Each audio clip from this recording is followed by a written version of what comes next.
last we left off, you all had continued exploring the City of Splendors Waterdeep, visiting temples of the Sea Ward and the Castle Ward and other such places before finally making your way to meet with Katha Mossblossom, your contact within the Lord's Alliance and the one who is currently payrolling your adventures. When you arrived at the Castle Ward, you saw Katha speaking to a group of people that had gathered around to seek work from the Lord's Alliance, although nobody seemed to want the job that Katha was offering. No one would accept this job that she currently had, and when you all approached, she implored you to take this job on and agreed to pay you essentially the very first counteroffer you made against what she was willing to pay you. She accepted, whether or not she was lowballing or if she just really needed this job done was unknown, but that is the price you guys got, your first counteroffer. So after offering your services and agreeing to take care of this, you all then set out for the city's graveyard, known as the City of the Dead, a walled-in enclosure that the city was doing its best to forget about after a very unfortunate chain of events led to much of the undead population of that graveyard rising up against the city. The graveyard was then sealed off and walled in, all entrances in or out blocked, and something was causing havoc in there. Not too abnormal, but this one was of special interest to the Lord's Alliance, as it was frequently making life outside of the City of the Dead difficult, as it was hurling things over the walls. So, went to the graveyard, scouted things out a bit, and decided it'd be best to tackle this thing during the daytime and not at night when it was active. So you rested outside of the walls before scaling them and heading into the graveyard the next morning. It was foggy, gray, and dim inside of this graveyard as you all made your way through it, supernaturally so. But eventually you found your way to a mausoleum that was the best chance of finding this creature in its resting spot without it being out and on the loose. You all entered into this mausoleum courtyard that this thing was calling its lair, and as hands began to erupt out of the earth and grab onto you, this thing erupted from the mausoleum and attacked. It was an amalgamation of what looked like dozens, if not hundreds, of different corpses holding on to one another, using each other for support, and creating this enormous mass out of their combined bulk. The thing was quite dangerous, hurling hunks of rotting flesh at people, using its enormous bulk to smash down onto you. But you were eventually able to destroy this creature, and as the bodies fell apart, losing their grip on one another and dropping into a simple pile of corpses, you all began to go through the wonderful work of sifting through this mess for any valuables that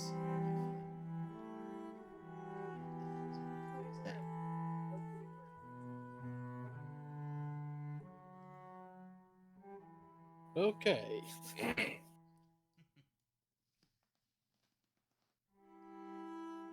So, what would you all like to do? Well, first off, I would like to see what we're able to find in the remains of that giant shambling mound of dead stuff. You guys can all make either investigation or perception checks.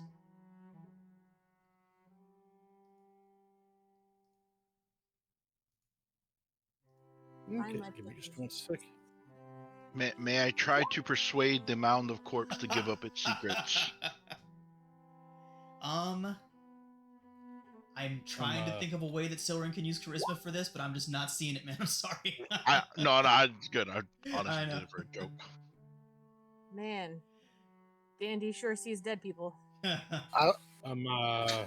Mr. Wizard, can you, read a detect magic from your book so that we don't miss any little magic things?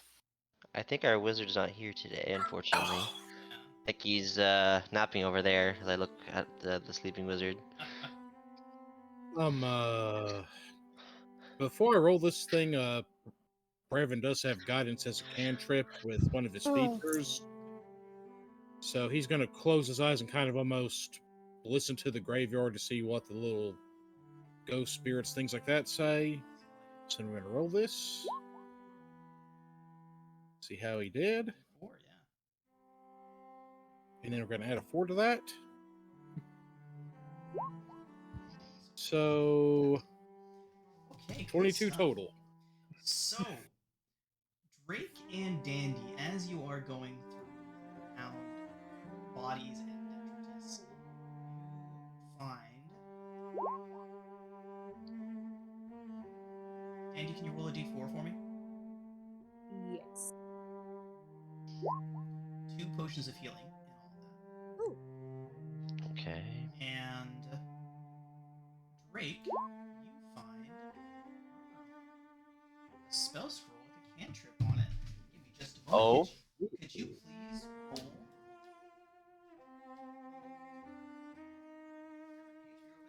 Please roll a d100 for me. 46.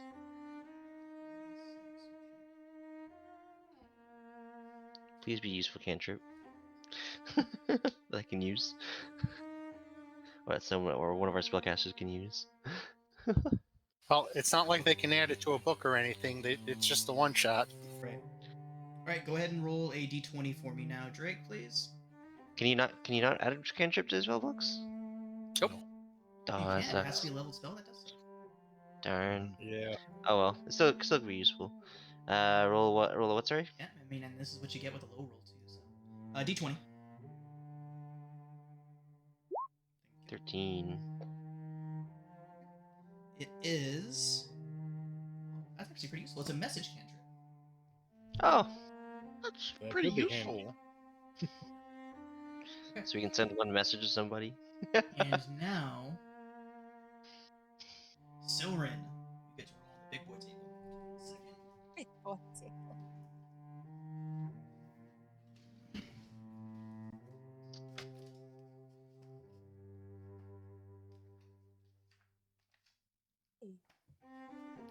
I love this module because it actually says roll on DMG tables. Like no other modules say that with the regularity that I would like. Okay. Give me a D100, Silrin. All right.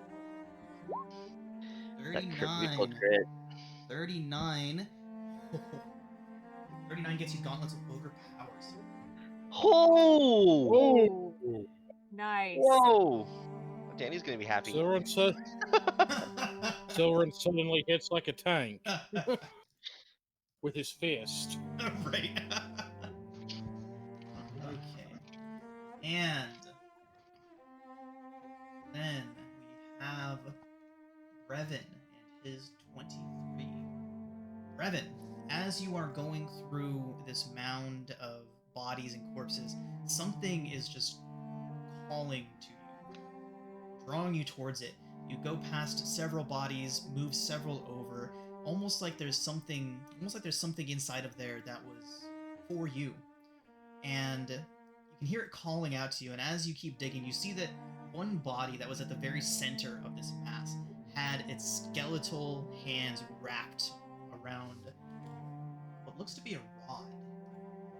A straight rod with a bit of a black metal tied around the top of it with what looks almost like an opalescent stone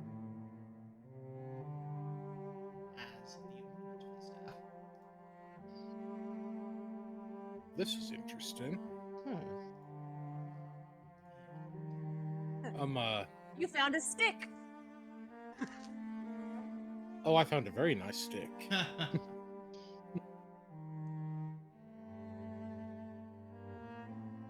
Damn. There was something fancy for Crimson too, since this was Crimson and Brevin's character. This is part of their character quests, but he's not here to get his fancy thing. That's an amazing. It's amazing for you. Oh my gosh, you literally get an extra spell now. That's huge. Uh-huh. Oh yeah, particularly since I get only 2. two Right?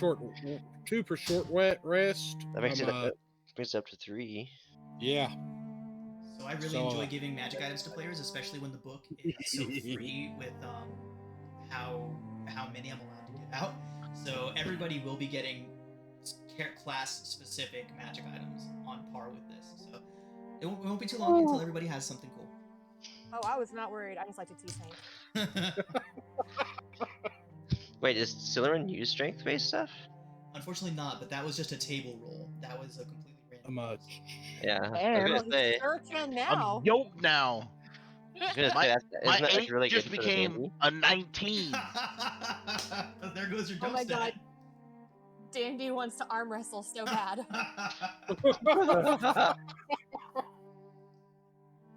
I'm lithe, but I'm wiry.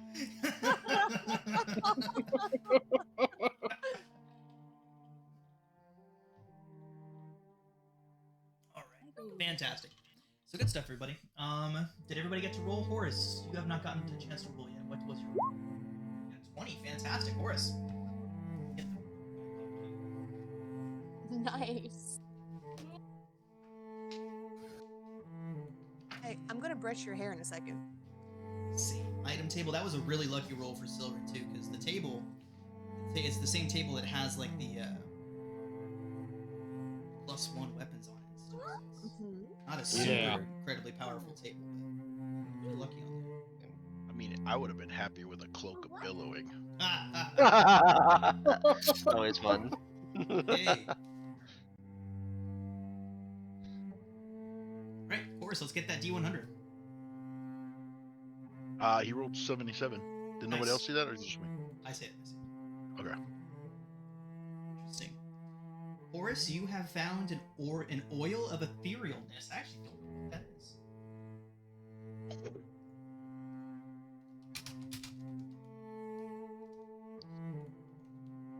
Oil of ethereal? Oil of etherealness. Cool.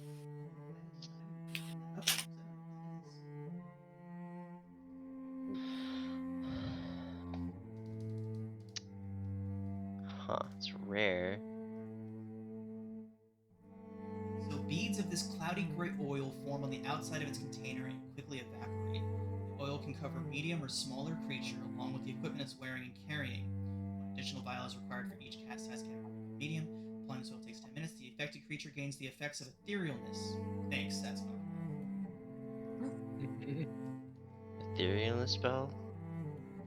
What is this? Basically, if I recall right, I think Cool. it lets you go to the ethereal plane. It's a 7th Kind of level like spell. how hags can do. Yeah. You step into the border region of the ethereal plane. Yeah, go ahead.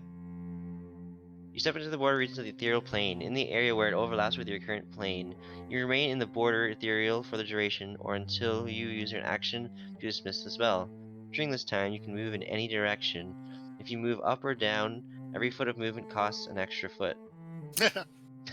You can see and hear the plane you originated from, but everything there looks gray, and you can't see anything more than 60 feet away. While on the ethereal plane, you can only affect and be affected by other creatures on that plane. Creatures that aren't on the ethereal plane can't perceive you and can't interact with you, unless a special ability or magic has given them the ability to do so. You ignore all objects and effects that aren't on the ethereal plane, allowing you to move through objects you perceive on the plane you originated from. When the spell ends, you immediately return to the plane you originated from in the spot you currently occupy. If you occupy the same spot as a solid object or creature when this happens, you are immediately shunted to the nearest unoccupied space that you can occupy and take force damage equal to twice the number of feet you are moved. This spell has no effect if you cast it while you are on the ethereal plane or a plane that doesn't border it, such as one of the outer planes. Oh. Up to 3 willing. Okay, well, it doesn't matter since this is Yeah. just a oil. That's Yeah, pretty, that's pretty nuts. I'm gonna leave that up to your guys' imagination how you guys use that. I Yeah. can already think of some freaking gnarly ways to use it. Yeah, me too. Oh man. It's Alright. called Wizard Treasury. Guys, it's time for a heist.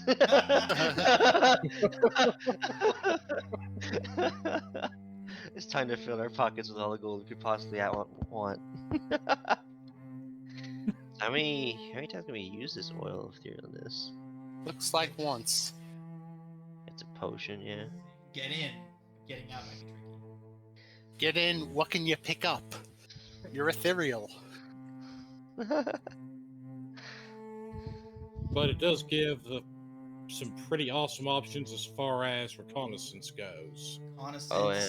Like if you're about to be crushed under a giant's foot, just be like, nope, and just Uh, leave until it leaves you alone.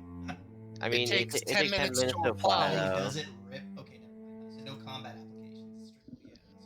Yes. But it would allow you to infiltrate a stronghold and see what defenses they had. Yeah, but you can do that with a wizard eye. We can kill it. True. We don't have a wizard eye. We have oil. Gonna use it to make some armor. Ooh. Drop this into your magic items. I just saved all of it, the items that we got in the group lead for us. Except for the rod, which makes sense to give to the warlock. You can just take that right away.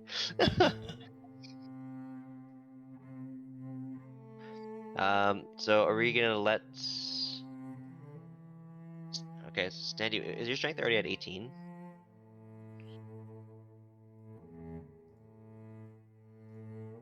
Oh, whose strength? Dandy is a strength character, the barbarian. I'm wondering if they already have 18 strength or not.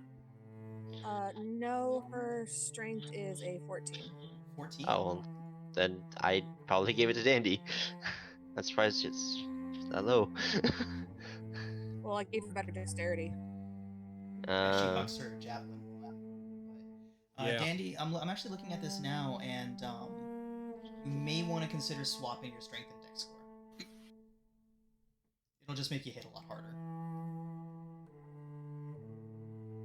That is Okay. something we can revisit. As long as we're talking about Dandy, what armor do you have, Dandy? I don't think she has any. I think she has a shield. I have a shield. Right, and then And- unarmored defense as a barbarian. Yeah. Right, but that just gives her con. Dex Yeah, and Just like armor, another plus. which is how okay. Dex- All right, I see Right, what but you- if she had armor, she would have Dex and armor instead of +1 from con. So we should get her a chain shirt. I have a +2 in my con. I That's think chain's plus- +4. +3 from Dex and +2 from Con, so that's +5 total to her. Okay, well, Dandy, if you ever feel like you're not hitting hard enough, if you want to rework anything, just let me know. Otherwise, I see what you're doing here. That's what Okay, thank you. I think I'm okay for now. I'll let you know that if. Oh, thank you. Right. Okay, everybody. That being said, Gauntlet of Ogre Power could change that. Well, those are Silverins. If someone wants to skip it, that's fine. So yeah, so you guys can figure out over the course of the next couple minutes here who gets what specifically. But yeah. So after you guys have gone through the pile of corpses and uncovered what there was to uncover, the graveyard suddenly seems, I mean, it's still a graveyard, it's still relatively creepy, it's still a land of the dead, but that mist and that darkness that the air is slowly begins to lift, and sunlight begins to break over this place. And it's actually quite pretty once I mean, obviously not where you guys are right now, it's pretty gross where you guys are right now, but the rest of the place has this haunting beauty to it. You know, a lot of the artwork here and the stones and everything, the carvings are intricate and very well done. A lot of people, before this place was locked off, you can tell that a lot of people took good care of this place. Cool. But yeah, as you guys all kind of leave that mausoleum area and start making your way back out, the sky begins to darken once again. And as you guys watch, the line of this darkness seems to be racing out in front of you, much faster than cloud cover much faster than it would seem that cloud cover would be able to. The lines that it's casting on the shadows, too straight to be anything natural. This line of shadow seeming to block out the sun that just finally managed to break out over this place, is racing into the city. You see it hesitating, seeming like it's having a harder time getting up and over the taller buildings, but eventually the shadow overtakes them as well. And as you all begin to trace the source of this shadow, trying to find out what's blocking out the sun, you all see a leviathan mass of cloud and stone looming high overhead. This mass of cloud and stone eclipses the sun as it passes over you. The walls, parapets, and turrets of a fortified castle rise from this floating mass of cloud over you, evoking the image of a stone fortress that was yanked from its foundation like a weed from a garden. The shadow of the floating castle continues deeper and deeper into the city until it settles over the castle ward of the City of Splendors. As this happens, you guys hear the first scream peal through the air, and you hear chaos erupt on the streets below you all. What do you want to do? Oh, this can't be good. Dandy's doing a quick head count to make sure they're all where they're supposed to be, and it's not one of them. The city's in trouble. The city that was going to pay us is in trouble. If nothing else, this could also be the same sort of fortification that attacked Nightstone. I'm curious to see what this thing actually is myself.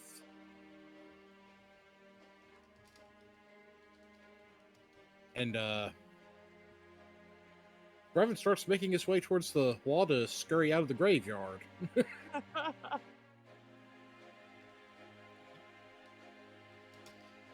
Okay.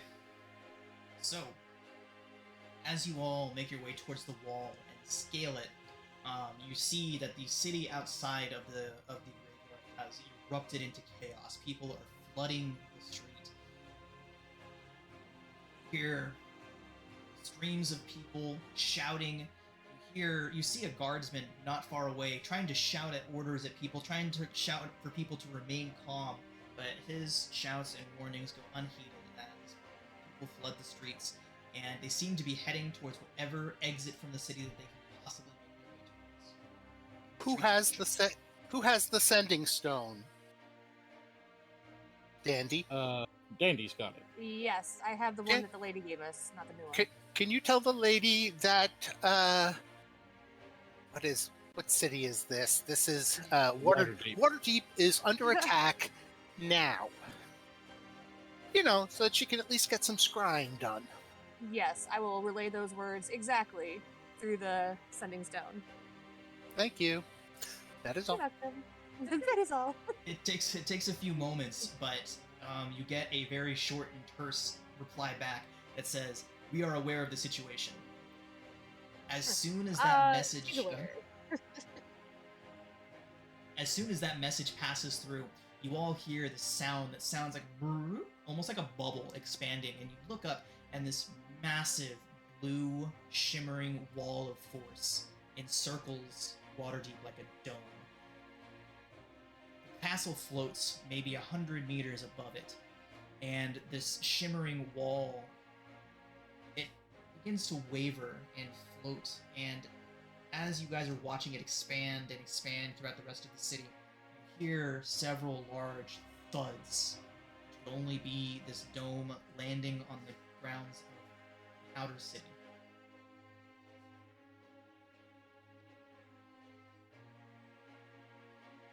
That can't be good.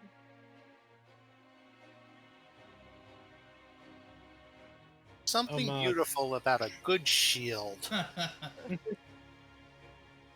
You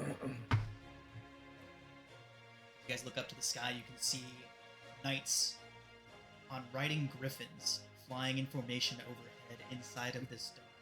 You see a flight of 6 of them in formation fly overhead, screaming past. They seem to be heading towards the castle. Cool.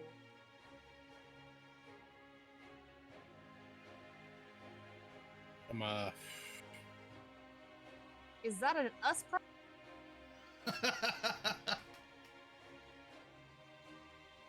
Well, it might depend upon how determined the opposition is to attack Waterdeep. If they want to make enough of a fight of it, it could eventually become an us problem, but All right.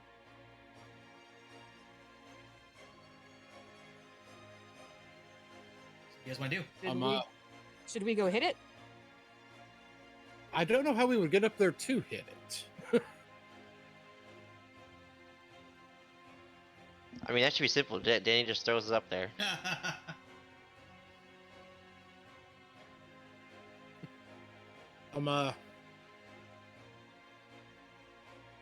Is there...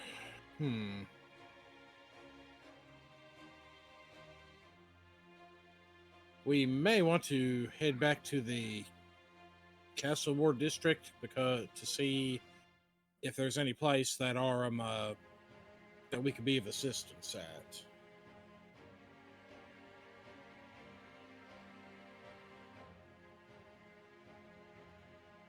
Okie dokie. So you guys want to head back to the castle ward? Yeah, Okay. because that's more where there might be some resources where if we could do anything at that spot where we could actually get up there to do something. Okay. So as you guys make your way farther through the castle ward, you begin to see men floating about maybe 20 feet up into the air. And they have their hands out, and you can hear their voices shouting out over this din, over the crowd. Brevin and anyone else familiar with this area would recognize these as the town criers and the wardens of these specific Clay. They begin. They're not shouting, but their voice carries deeply as if magically enhanced. They say, "Remain calm. Your leadership is doing everything they can to protect you. Remain calm."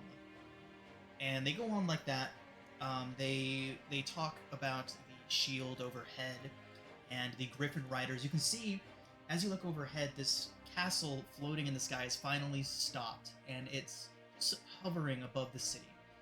They haven't dropped anything, as you guys know what they did in Nightstone. And no griffin knights or any other sort of offenses and as you all make your way through the castle ward, high up on one of the spires, you can see what looks like a woman in long, flowing blue robes, silver hair trailing out behind her. Brevin and anyone else familiar with Waterdeep would know this as Laeral Silverhand, the open lord of Waterdeep and one of the most powerful mages in all of the Forgotten Realms. She has her hands outstretched, and you can see that blue shimmering energy seems to be pulsating out of her, and every few seconds that another enormous blue pulse flashes out from her and extends out towards that bubble covering the city. Standing next to her is a man wearing mostly black robes with strips of color woven into it. He carries an intricate looking black staff, and you see him directing people around him, pointing up towards the castle in the sky. You can see, from what it looks like, Laurel is defending the city, while this man, known as the Blackstaff, is directing activities. It takes you guys quite a while to get to the castle ward, but by the time you finally get there, a lot of the streets have begun to clear as the initial mass panic is past, and those that were trying to evacuate the castle ward have successfully done so. You guys do manage to get to Silverin. Yes, the man is in fact holding the Blackstaff. Brevin, if you want to make a history check, Will you might do. know who this person is.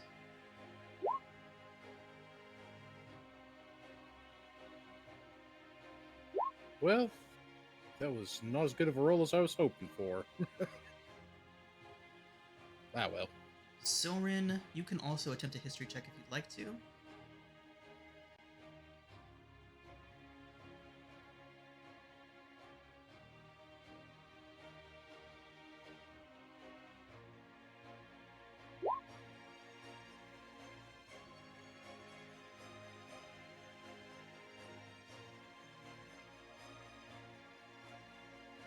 So, Soren, suffice it to say that the Blackstaff is in possession of a wizard, and he does seem to be working directly with Laurel Silverhand, the Open Lord of Waterdeep.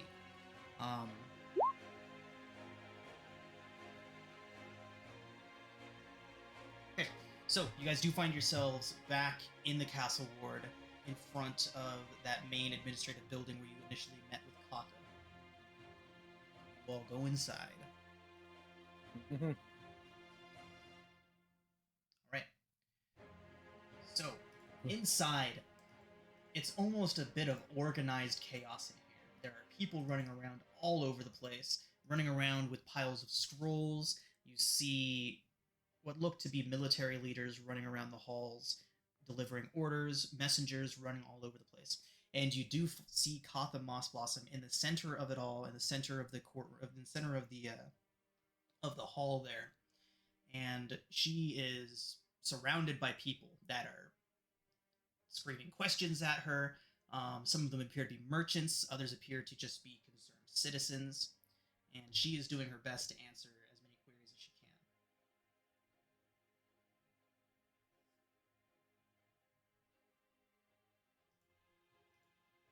She does not appear to have noticed you. Okay.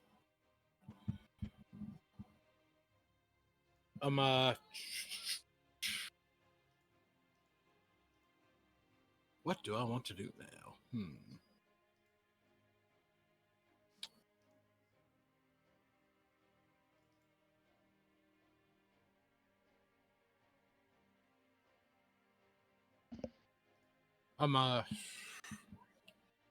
Is there any particular,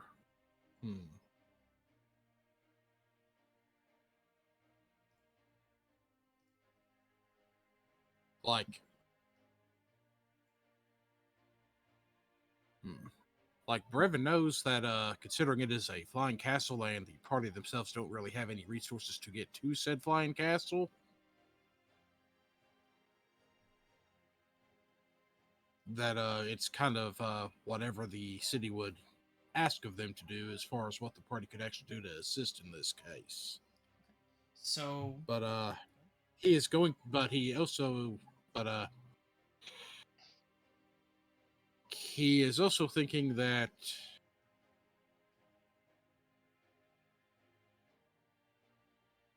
with some of the information that they had gotten from the giants on the road here, that if there is a way out while this flying city is preoccupied with the City of Splendors, it might be a good time for the party to try to go to where this other meeting was at that the hill giants were en route to. Well, here's what I propose. How about we go talk to the people in charge right now and see what's going on, see if they need immediate assistance, or if they have things under control, and then we can just continue on. Well, and it also depends upon if there's a way to get out of the city with the defensive dome around it. Yeah. Either way, I think we need to go talk to them. We still need to get our payment as well, so. okay. So shall we go talk to the lady? She'll probably have some more info for us. So, Oh, yeah. as you guys approach, Katha notices you all, and you see her point a finger towards her mouth, and those of you familiar would notice that she is casting a cantrip to enhance her voice. I forget it's either thaumaturgy or prestidigitation that does that, but nonetheless, Thaumaturgy. you hear her silence! It booms throughout, and a few people that are close by have to cover their ears because it's so loud. The hall immediately quiets. She looks towards you all and she says, "Welcome to the show." And she looks towards everyone else. She says, "You will all have to wait just a moment. If anyone would like to listen in, I will explain exactly what's happening, and I'm tired of answering that same question over and over again." And then she looks towards you all and she says, "How much do you all know?" Well, all we know right now is that there's a big castle overhead, really, and that there seems to be a mage casting some kind of massive shield around the city. That's about all we really know. Correct. The woman you saw was Laurel Silverhand. She is the Open Lord of Waterdeep and, for all intents and purposes, the lord of this city.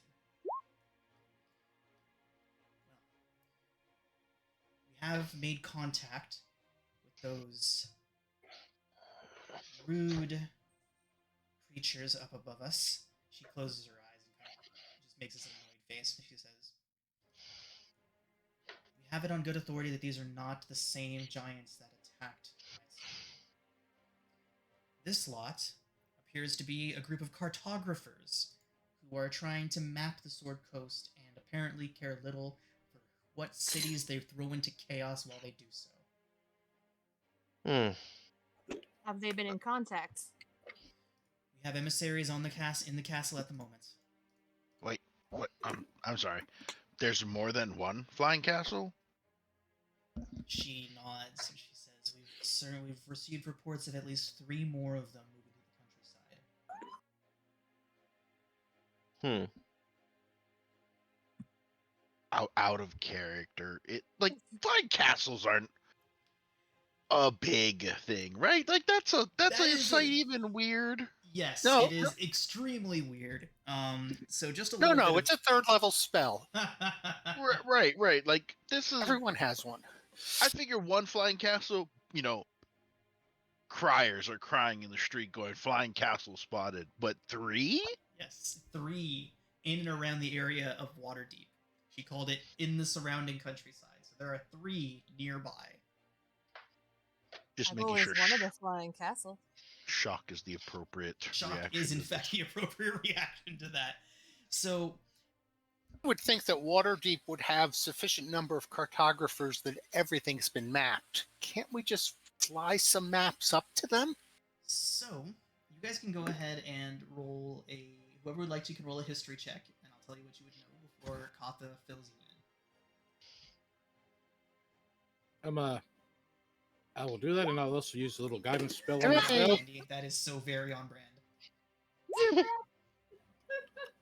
I did that, and I also did the little guidance spell, so Dandy wants to Okay, know like what a cartographer is. yeah, at least got a 12. They rule carts everywhere. She believes you.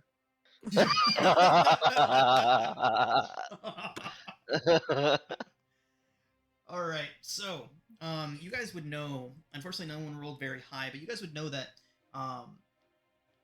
cloud giants, in and of themselves, were considered an extraordinarily rare sightings, and there had been children's tall tales and stories told around the campfire of them going around in their flying castles.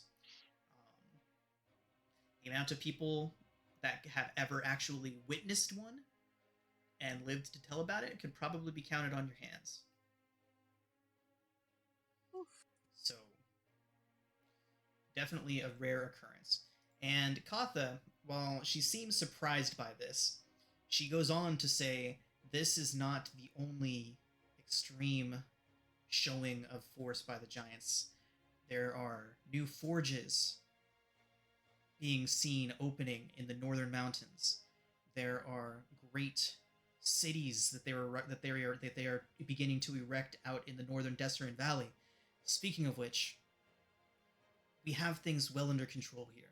These creatures that have come here do not seem to be hostile, and are in fact actively assisting us in locating their brethren who have attacked Nightstone and other settlements throughout the area. We believe that they have told us that the woman responsible for the attacks is a giant by the name of Countess Sansuri. I'm unfamiliar with this woman, but she does seem to be a figure of great power in Cloud Giant Society, and as such in Giant Society as a whole. They've told us something is wrong with the ordning. The Countess on this castle would not go into any detail about it, but is anybody familiar with what the ordning is? The ordning. Out of character I am, but I don't know about in character. Same with Hank. Out of character, yeah. Out of character, I do not know what that is, but in character, my character might know that. Oh, you know what? Yeah, that actually makes a lot of sense. Drake probably would know a bit about the ordning, at least Yeah. on a surface level, what that is. So, Katha will explain a brief explanation for those of you that aren't aware, and so that this way we can have all your characters in the loop on what the ordning is. The Ordning is a strict hierarchy of a giant rulership, giant leadership. It is I mean strict, a very strict hierarchy. It is set up by caste systems, and each type of giant falls somewhere into this caste system. So, Right. storm giants are at the top of this caste system, followed by cloud giants. What that would mean is that the lowliest of storm giants is still considered a superior to the absolute most powerful cloud giant. It is a system of governance that was put in place by the god of giants. It is not up for reproach, or I should say, it was not up for reproach and was as solid as the stones you all are standing on. The cloud giant countess above has relayed to Katha and the others that something is wrong with the Ordning. They refuse to go into any more detail about it, but that in itself is... Do I smell the War of the Giants?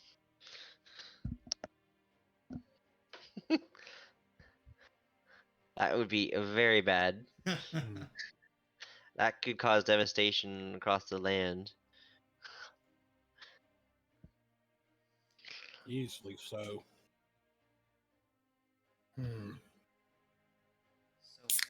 Katha would go on to tell you all, again, the situation here is well under control.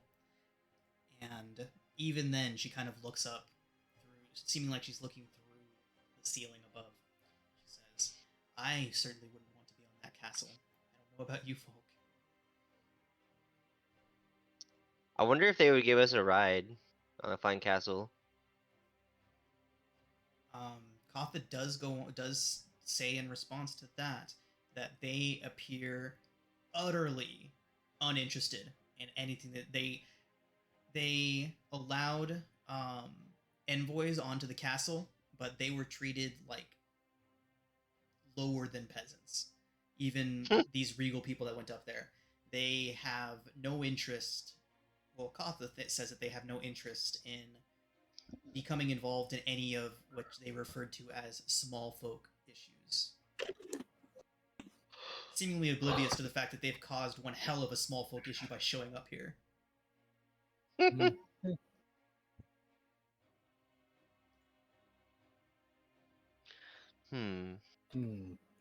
Well, if things are under control here, then I guess we should move on to our next destination. Does that sound about right?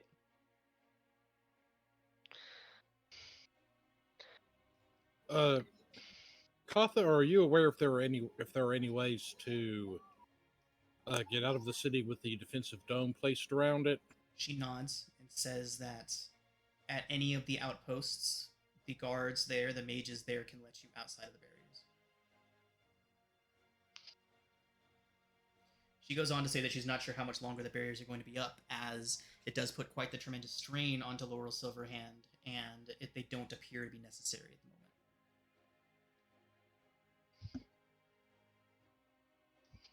Well, in that case, we did deal with the flesh golem, we're gonna call it, in the undead area. It was quite the amount of flesh.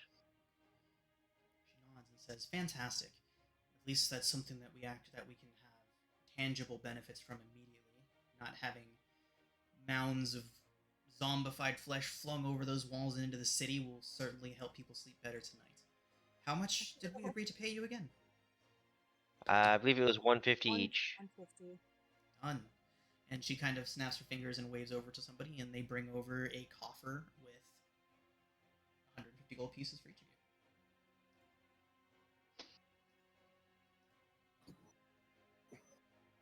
Let me add that there. Okay.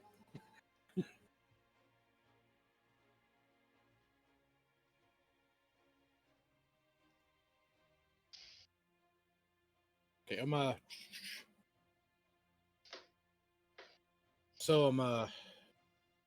do we want to... So the question is there any other stuff that we desire to do within the city before we head out, or... I mean, if everything here is okay, then I think we should head out and just, keep us posted on what happens with the cloud giants above. She says that Correct she me if certainly will. I would like a chance to spend some of the money we just got. And then maybe have a rest? Or, That might not. I mean, we were up all night waiting for morning to jump that thing. Yeah, bro. Dandy was buried in rotten flesh. She would like a bath, please. Mhm. I mean, yeah, that's all true. Well, we could certainly take a rest, see how things unfold like over the day, and then head out afterwards. Okay. If that's what you guys would like to do, you can certainly take a long rest here at the Castle Ward, or you can head back to the Gilded Dragon. I will say, though, that all of the shops that you guys saw on your way in were closed, boarded up. Shopkeepers had abandoned ship. They could be open in 8 hours. Makes sense. They could be open when? They could be. It's possible that some of them could be open again in 8 hours if you guys took a long rest. Okay. Sweet. Okay, so you guys can go ahead and do your long rest thing. Again, you guys should have working buttons up in your token macros, and your tokens are all on the right side. Don't have tokens. Right side of the screen. I Oh. It says long rest though for that. What was that? I have my my micros up, but it doesn't say anything about long rest. It does not. Okay, 1 moment. I will check that for you guys right now. Oh, cool. Thanks.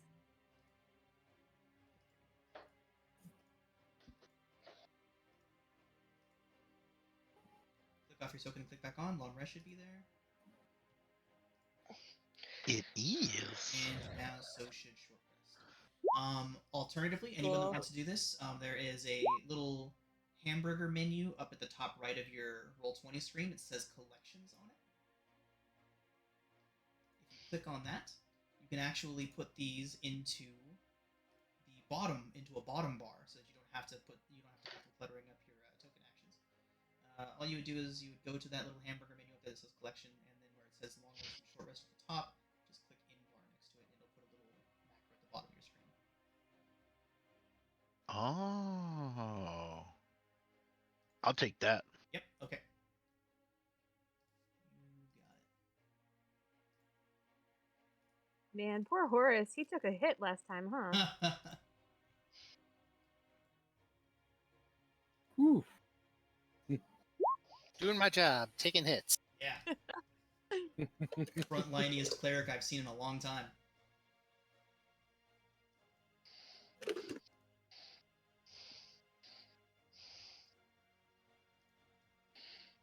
Got no hope of keeping concentration up at all.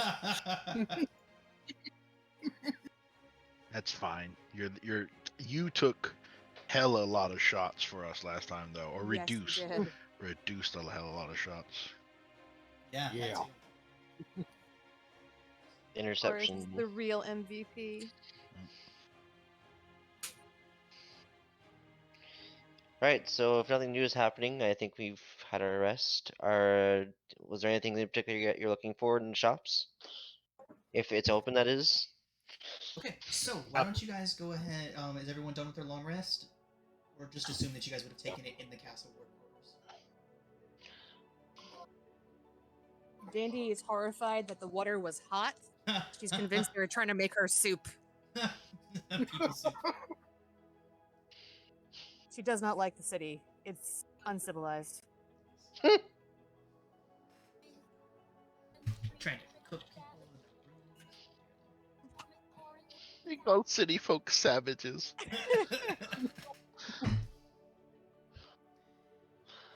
Okay. So, So, at is the there an about armor the- shop? At about the 6th hour of your guys' rest, a few of you guys would be napping, a few of you guys would have finished your napping. But the castle overhead does begin to drift away. It does appear to be heading northward. Shortly after the castle's shadow is no longer covering the city, the blue dome disappears. And Katha comes into your guys' quarters, shaking her head and holding a finger up to her temples, like rubbing it like she has a headache, and she's just like, cartographers. Bleeding cartographers. They wouldn't leave until their map makers had documented every square inch of the city, and then they just left like they never were here to begin with. Like they didn't throw the entire city into a panic. She looks confused. She's like, I'm at a loss. I don't know what's happening here. From what they had told from what they told the dignitaries and emissaries that were sent up to the castle, it sounds as if they may be at a loss as well. No, they knew what's happening. They just refused to tell any of our people.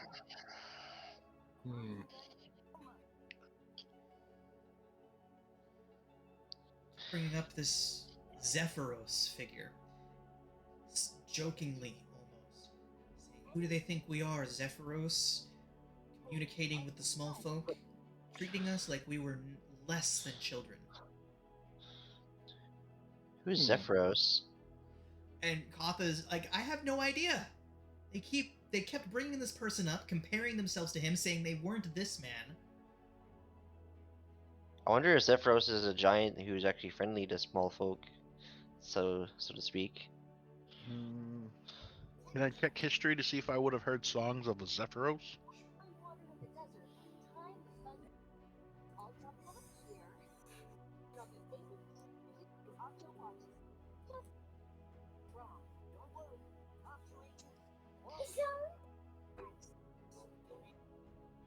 How much?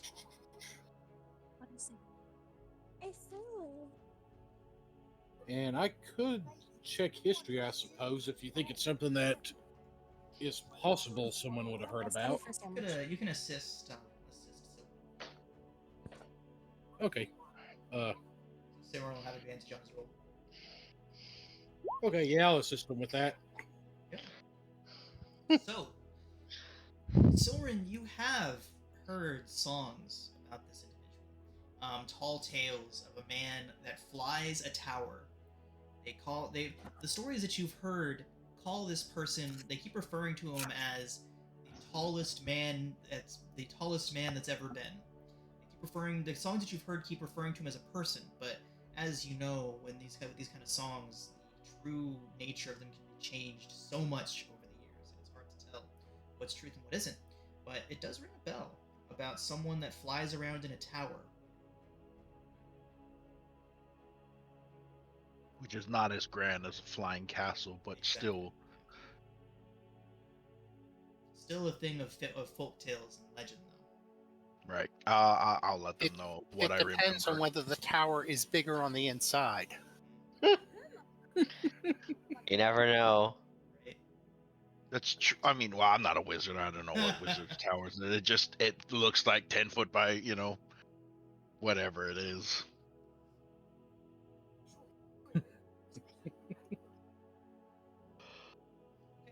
So, why don't Horus? Why don't you roll a D100 for me, and we'll see how many of the shops have reopened. A little bit more than half of them. All right.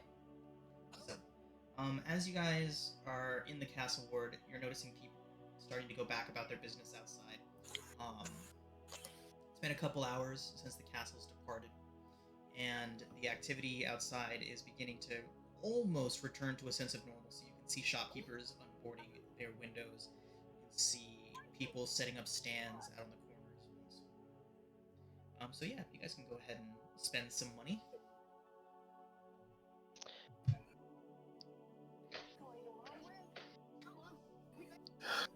Uh-oh. What? I just got dumped out of Storm King Thunders. No. Launching game again. Are we allowed to look for magical things or just strictly like common things? How much? With the amount of money you guys have, I don't think you'll be able to afford to purchase magic items. Okay. Could we potentially be able to purchase an uncommon magic item, maybe? Even that would be They're like 3 to 5. 500 gold pieces. 500. Indeed, that is the accurate. Yeah. Well, if there's someone's really looking for a specific magic item, I don't mind sharing my money to help you get one. I'm with Drake if you need help. I'm more than happy to assist with a It's small not a big deal. percentage, I was just thinking out loud. just a small percentage of interest for later on.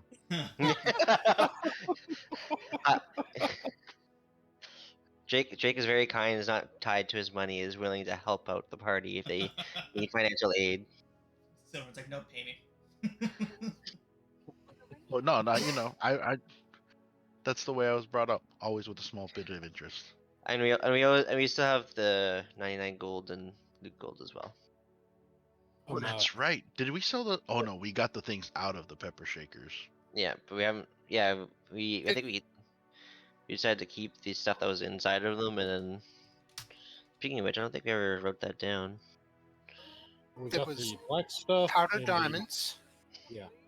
And a black powder, which may have been like magical Diamond. gunpowder, but we need to get that identified.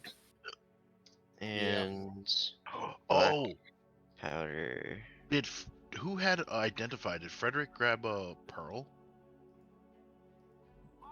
Was there a pearl? I don't remember there being a pearl.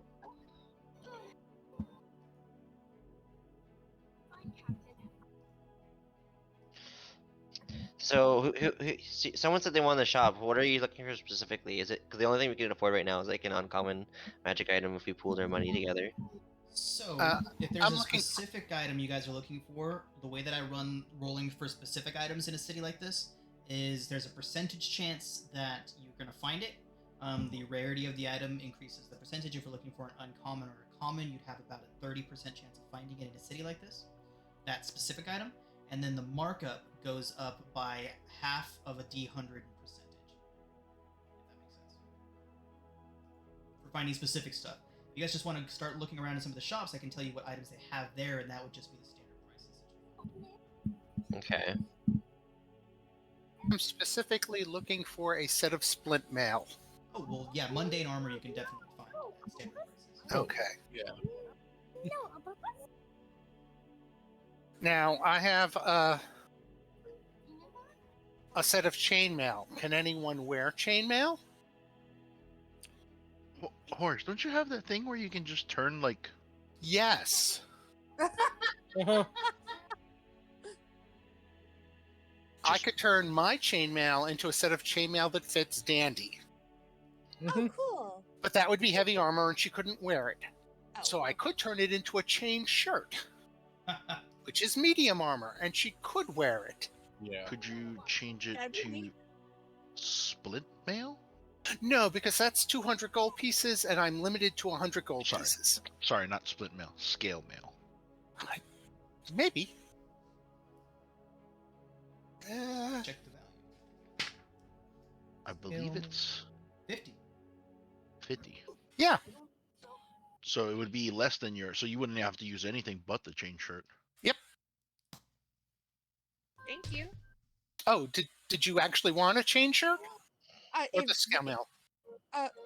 Whichever you are willing to make, I guess, would be awesome.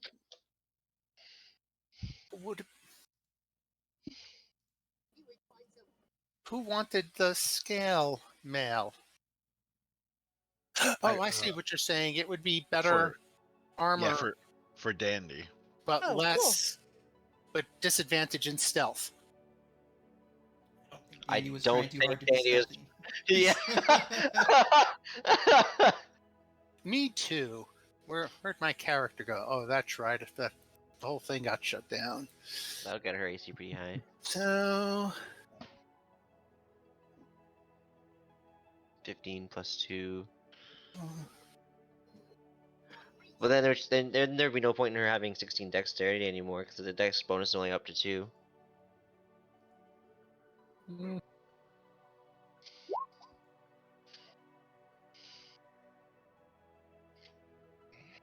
So making armor for no, Dandy? that's not the right one.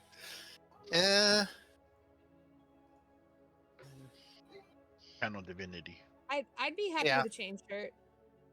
How? There.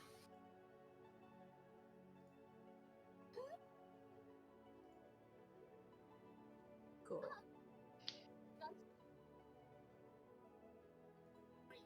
Nice. Hey, handy as heck.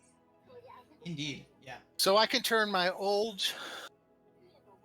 chainmail armor into a chain shirt and skirt for Dandy.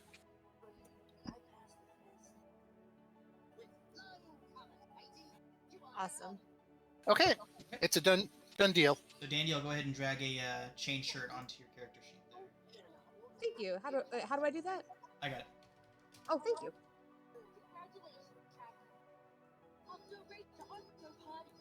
And I am up to Splint.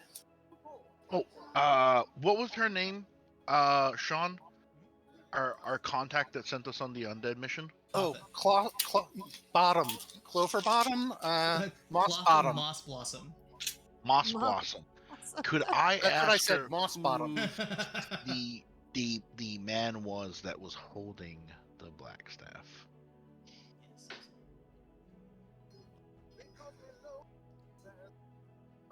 I knew you were going to ask me that and find a way to get that info, and then found the info, and then promptly lost it again. Oh, I'm so sorry. You're good. You're good. I have it here. I just gotta find it again. I mean, she could have easily just told me to buzz off, and I would have just been like, and that's how those people on the flying castle treat us. Those people.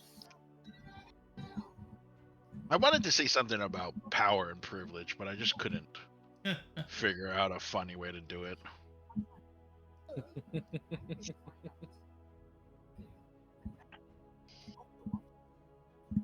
So the Blackstaff goes to, I put in quotations, the most powerful wizard in Waterdeep at any given time. That title at the moment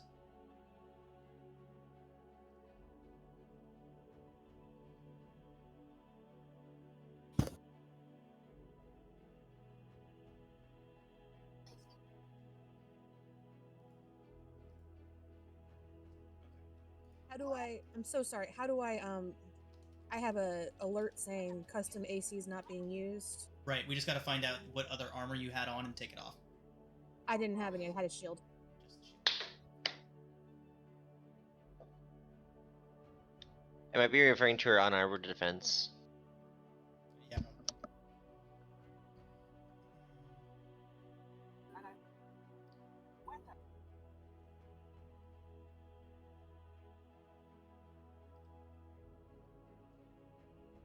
And I'm not finding it, Chris. I will get that info for you, though. It's common knowledge. I just cannot find where in my notes it's written down right now. Okay.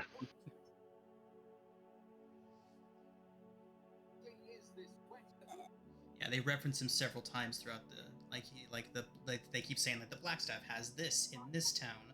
The Blackstaff knows this has these connections in this town, and so on and so forth. So he comes No up worries. a couple more times.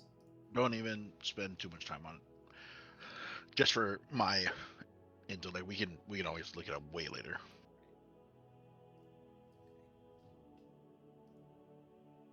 All right. So, does anybody else want to purchase any items at the shop? The shop that the current stores in Waterdeep have several different spell scrolls. As far as the things that aren't in the 5-figure numbers or 4-figure numbers, you guys have scrolls of Water Walk, a Cloud of Daggers scroll, a scroll of Augury, several different potions, and lots of different cantrip spell scrolls. After that, we start venturing into the 4-figure and 5-figure numbers. Any magical tattoos? I do believe magical tattoos are extraordinarily expensive, aren't they? Got introduced to clashes. You can get spell rot tattoos, which at first, cantrip and first level are just like scrolls. Well, kind of like potions, because anybody can use them.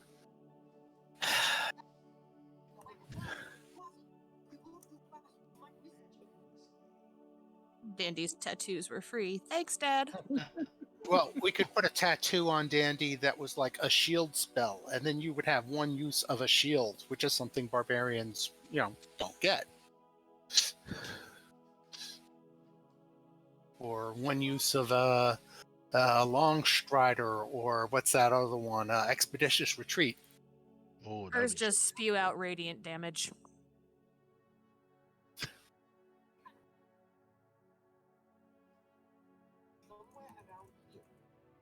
Okay. So yeah, go ahead and do any cantrip. Basically, do 2 times the value of a spell scroll.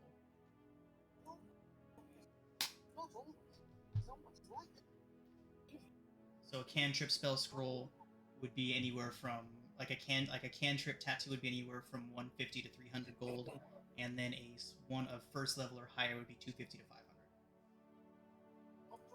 interesting.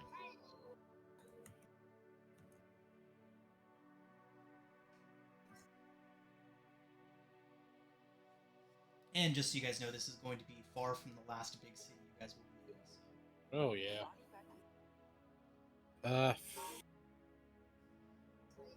I think on my character he kind of has.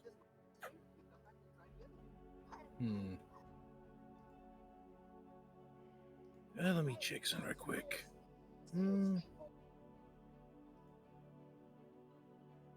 Yeah, I think I got all the stuff that I was really looking for him.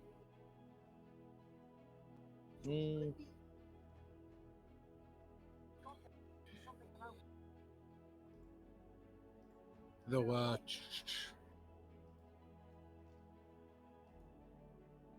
actually need to look at one thing right quick, see if I needed to.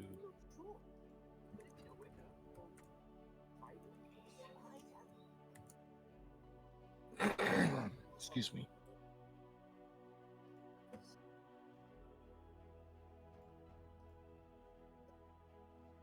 Okay, Dandy, your armor seems to be good. Your AC seems to be set up. Yeah. It shouldn't it be 18 now since I was at 17 and the chainmail bumps me up one.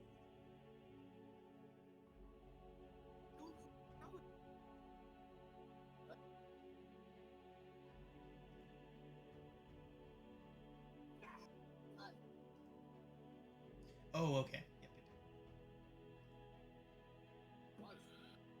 I didn't realize you were doing it and I did it at the same time. Sorry.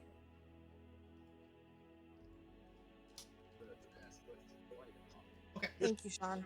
This is a general question. Does anybody have a bag of holding? No, I do not. I don't believe one has been acquired yet. Mostly because I'd also like to see how this works. Can we try and search for a bag of holding?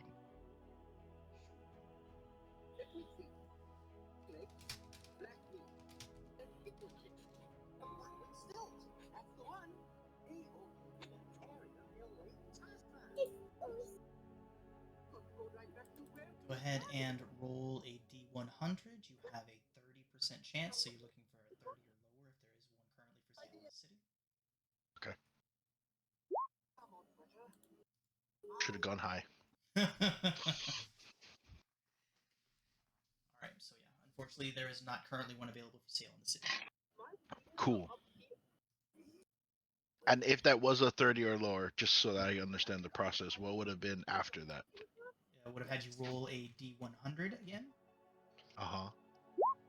And then half of that is the markup. So up to 9, so it would be a 9% markup off of standard retail for it. Oh, okay, And so percentage. Oh, okay. so let's say that the original price was $2,500 for it, right? Your increase would be, let's just call it 10% of that, so increase would be $250. Oh, okay, so it would be like 2750, 2750. Oh, okay. Interesting. So whenever you guys are in major cities like Waterdeep, Neverwinter, Baldur's Gate, places like that, that's how we run looking for specific magic items. The rarer the item is, the less percentage there is to have it in the city. And then once you do find it, we roll to see what the markup is. Can I make a quick check to see if I can find a Pearl of Power? Yep. Let me check. What's the rarity on Pearl of Power?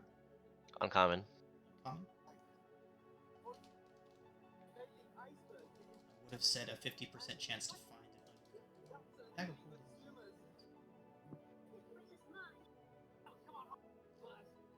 So yeah, it either would have been a 30% or a 50% chance to find it in the city, but unfortunately, 50% Yes. was. Yep. Alright, I'm good to go. Doran is You guys ready to can go. also improve these odds by. This is just something that I worked out in my homebrew game that I kind of like. But you guys can improve these odds by sending message ahead. Say like, oh, we're going to be in Waterdeep in a week. Let me go ahead and send a message out to their merchants guild and see if somebody can find one for me before I get there. Increase the odds of you guys finding the items that you're looking for.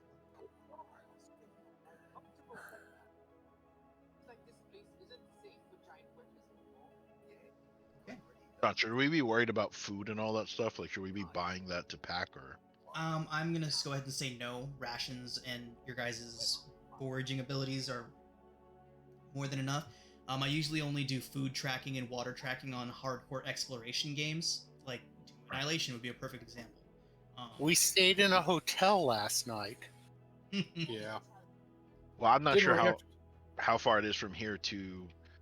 Where were we headed to? Far AF, very far. Yeah. But yeah, if for whatever reason you guys get lost and off the main trails and off and like away from civilization, we can start checking in on things like that. But as long as you guys stay on the roads, you guys will be able to find food and shelter relatively easily. Okay. Survival should also be something Dandy's fairly good at, since she had to find food in the middle of snow. Yeah. Okay. So, is there anything else you guys would like to do in Waterdeep before leaving the city? I gotta say, I think that's everything my character would need.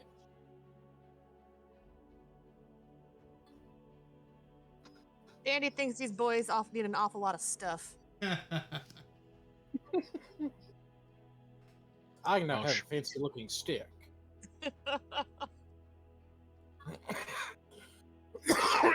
Excuse me. All right, everybody. So, I as you all go ahead. I would like to find the material components for an augury spell. Oh, nice. Nice. Specially marked sticks, bones, or similar tokens worth at least 25 gold. Okay. So go ahead and spend the 25 gold, and you can Yep. add those to your inventory. Spell components are certainly readily available in Waterdeep. Almost bedtime, kiddo.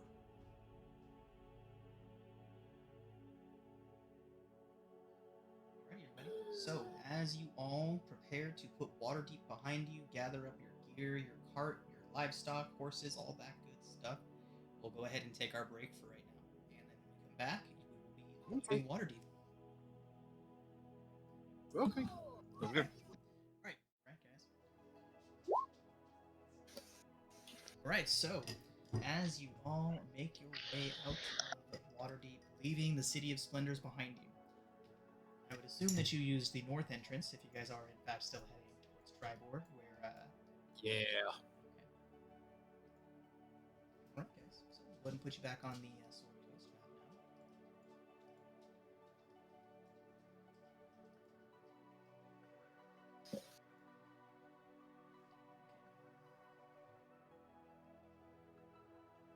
So, on your guys' current mode of transportation, which is, I believe, a horse-drawn cart and 2 draft horses, or 2 riding horses, I believe. Your guys' pace is about, I believe it's 20 to 24 miles a day.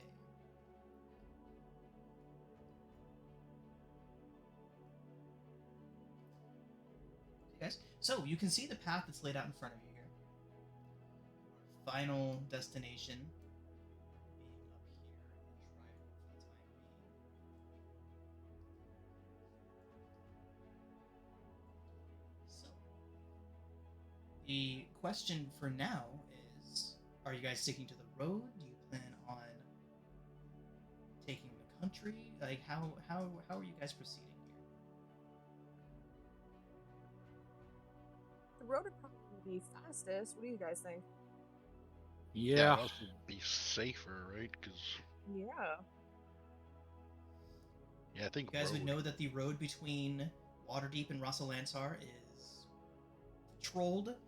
I was going to say well patrolled, but that would not be the correct way to put it. It is patrolled by the Waterdeep by the City Watch of Waterdeep and their militia and soldiers. Cool.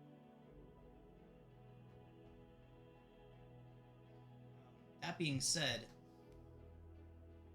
Brevin, you especially would know that this road is anything but safe. Even these larger thoroughfares like the High Road, the Long Road, and all of them in between are still relatively dangerous. So, as you guys head out and turn northward onto the Long Road, could somebody please roll a d20 for me?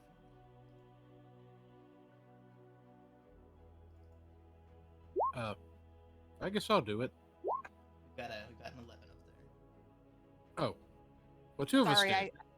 Sorry, Hank. Oh, it's okay. Right.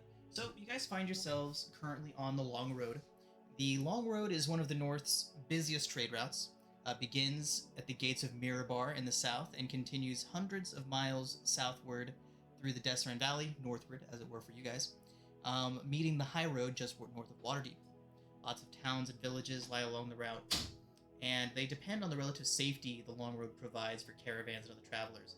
Unfortunately for those travelers, and the road is far too long to be properly defended along its entire length. So, as you guys make your way northward, it's idyllic countryside. You guys can see the Sword Mountains to the north of you, and every now and then you get that strong breeze that pushes in the salt smell of the ocean from the west. But for the most part, it's pretty quiet countryside. Not a whole lot going on. So yeah, you guys have several days of travel out ahead of you. The first bastion of civilization that you'll reach will be Rassalantar. After leaving from Waterdeep. So, as you guys make your way along this road, what is everyone's passive perception? Mine is. Hold on.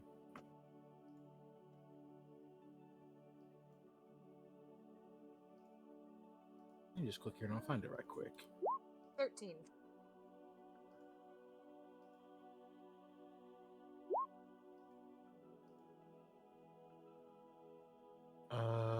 Mine's a 12.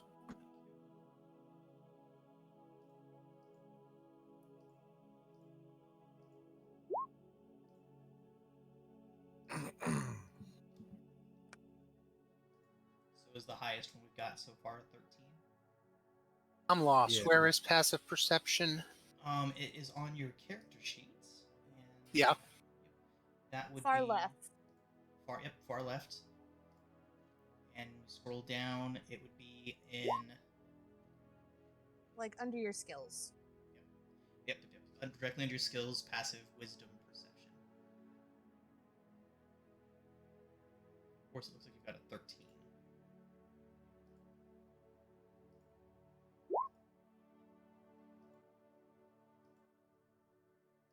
That was just a roll. I don't know what that was. Horus, perception buddies. 13s for both of us. Okay, so who is on horseback and who is in the cart? I figure my character might be in the cart. I think mine is too, since one of 13. the draft horses is my ride when we're not hooked up to the cart. I have excellent balance. I will be on a horse. Oh, there it is. Okay, so how many people do we have on riding horses? Just 2, right? Because we only have 2 horses. I thought we had a horse for everybody. That could potentially be true, but I know we have 2 draft horses in a cart, so at least one person needs to be on that at any given time. I think Yeah, the we also cart had has Brevin and I, since I think we have the draft horses.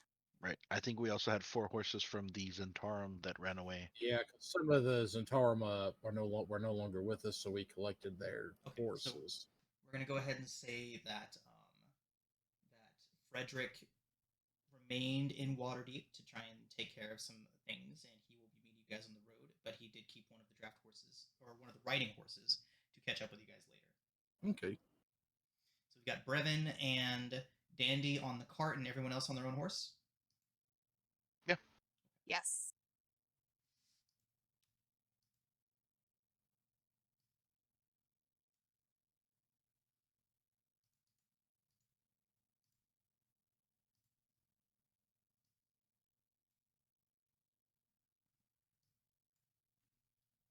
Okay.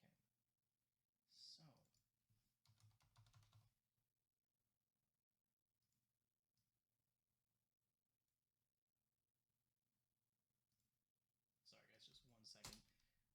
Roll20 is doing that thing where it leaves a drop-down menu on my screen permanently, and I can either work around it or restart my whole browser, and I'm just working around it right now. Okay, so as you guys make your way northward through the trails and through the countryside just north of Waterdeep, you guys travel for, let's see, wow, you guys make it through almost the entirety of your first day, getting past the crossroads and making your way northwards towards Rasalansar, before you begin to hear all of the wildlife around you silence. Oh no. The birds have stopped chirping. Even the waving of the grass seems to have subsided to something. Who would be in the front? Who would be leading the party forward right now? I will allow one wisdom perception check, as the silence that surrounding you guys would be certain to raise some alarms. Would it be the cart, or do you think we one of the people on the horses? First one to roll gets it. I think the people on the horses are in front of the cart.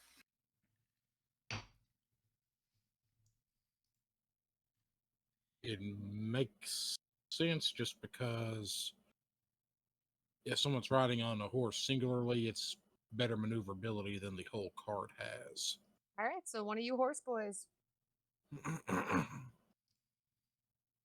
Drake, roll it. I'll roll out and take a look.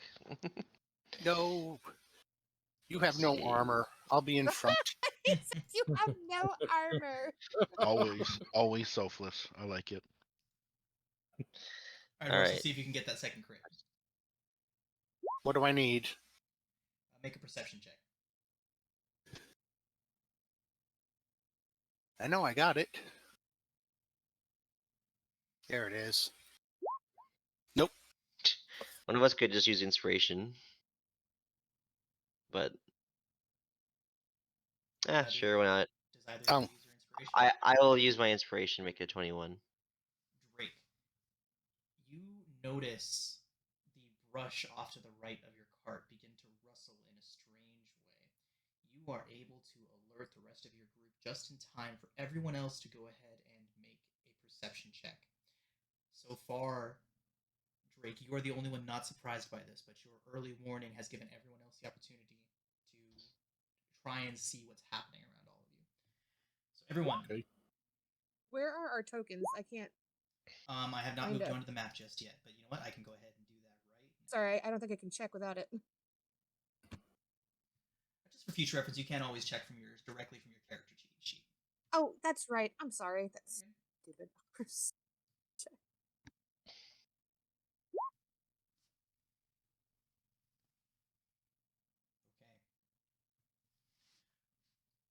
Horus and Drake, the two of you are able to begin looking around as Drake calls out an alarm, and you begin to notice the silence and then the rustling in the bushes. You look around in time to see that your little caravan is surrounded by goblins and large, furry beasts. You guys would probably all recognize these guys as bugbears. Bugbears. And as that Drake notices leaps up and lets out this roar, you guys hear multiple bursts from the grass as many more of these beasts emerge from the brush all around. And we are going to go ahead and roll initiative. Dandy has never been so excited in her life. All right, guys, we got mobs, so the goblins will all act on the same initiative count. I believe we have less than 10 of them. Yep, so less than 10 that will act on the same initiative. The bugbears will have their own initiative counts. Bugbears are big, scary. Especially when they have surprise, which they have on all of Horus and Drake.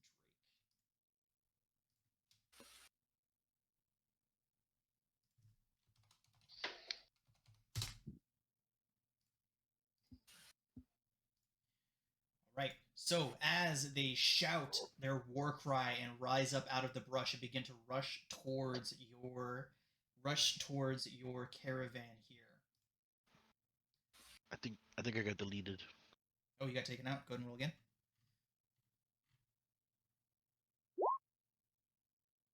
Random fight music activate.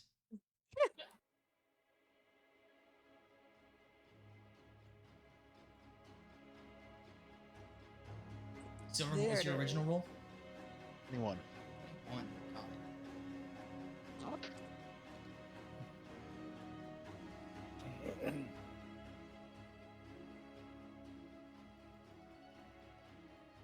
Oh, skips.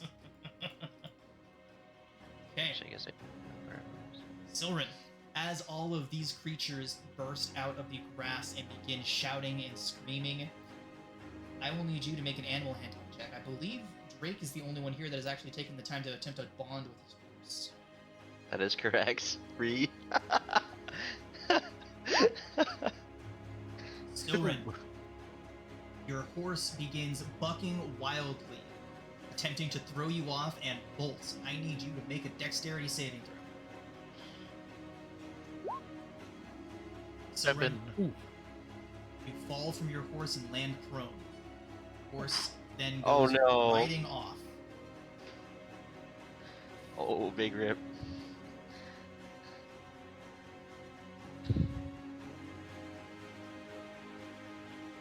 On you, Soren. I'm assuming this is high enough brush for me to crawl in. Oh yeah, definitely. I will crawl in, Hell yeah. and I will use my action to stealth. Oof. Oof, indeed. You guys just see the brush. You guys see Silren crawl away into the brush, and the stalks are just waving all over the places he goes in. I'm just picturing Homer Simpson backing up into the bush. Yeah. They don't see me now. I'm hidden. All right. Anything else for Silren? I will use. No, that's it for Soren. Okay. Horus, same thing. I need you to make an animal handling check. Check. Horus, Wow. you are able to immediately calm your horse, and it calms, and you see just the steely expression across its face. It is ready. I love you, horse. I get off and I smack its bottom and send it off into a brush. Got it. And I step over to where Drake is, and I cast Shield of Faith on myself. Let's do that.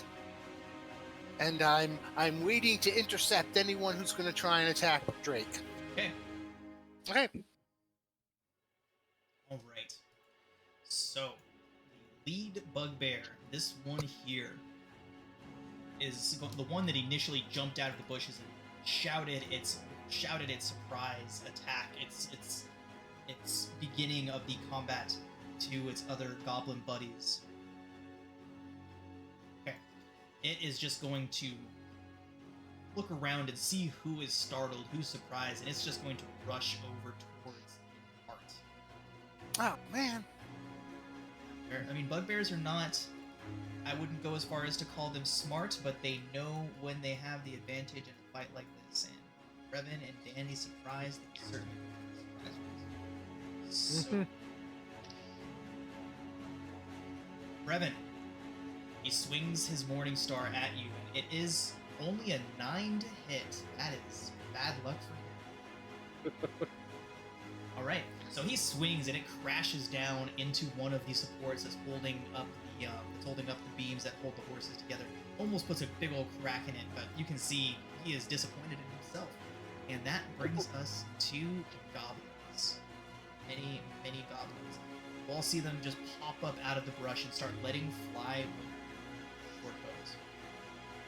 Oof. Dandy, you have 2 headed towards you, and Silver, you're prone, right? Prone in the bushes? Yes. Okay. They don't see me though. Yes, they know where you are, but they can't target you because you are visibly concealed. I'm sure I'm hidden. I'm super sure. All right, Dandy. Ooh, that's a bad start. First shot at you's a crit, Dandy. Oh, well, okay. For 10 piercing on that first hit. Do I have... Oh, I'm not raging, so I can't have it. Okay, so 10. Second attack's only a 13 to hit, which misses. Miss. Next one coming at you is only an 11 to hit. Miss. Okay. Look at that stuff bouncing off her armor. Horus gets some thumbs up. Revan, it's a 6 to hit you. That certainly misses. And now we have a few of them taking shots at Drake. Drake, it is a 10, a 20, and a crit again. So the 20 and the crit would be hitting me. Okay. So that is a total of 14 piercing. Okay. Not much I can do about that one. Drake, it is on you, and you do not need to make an animal handling check. Where's my interception on the Oh, sorry about that. The arrows. clicking on it? Why Yes, I isn't see. it Okay, go roll d10. D10 plus my proficiency, so plus 2, so 10 points comes off. I'm zooming off the crit. Well, off the first one that hit because I didn't know the next one was going to come in. Okay, that still halves the damage. So, Drake, you only take 7. Instead of Okay. 14. So. Okay. Okay, it is your turn, and you do not need to make an animal handling check. Your horsey loves you. Alright,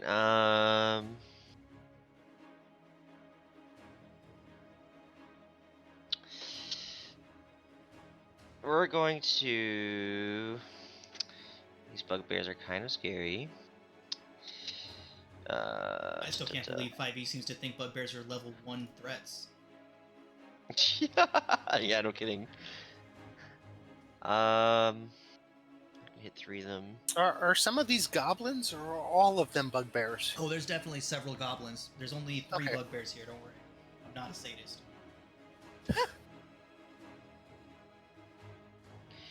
I'm gonna head here. Okay.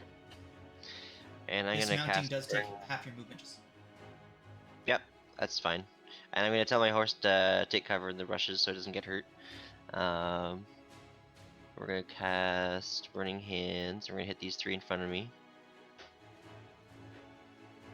Nice. Ooh. Right. Right, This should be interesting. roll an extra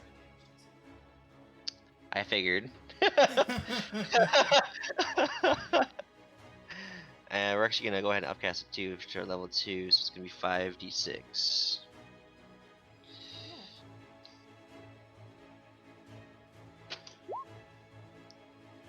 So it's 15. Oh, I might reroll those 2 ones. I'm gonna empower it. Okay, DC? DC 14. And total damage, once you Dexterity. figure it out. Yep.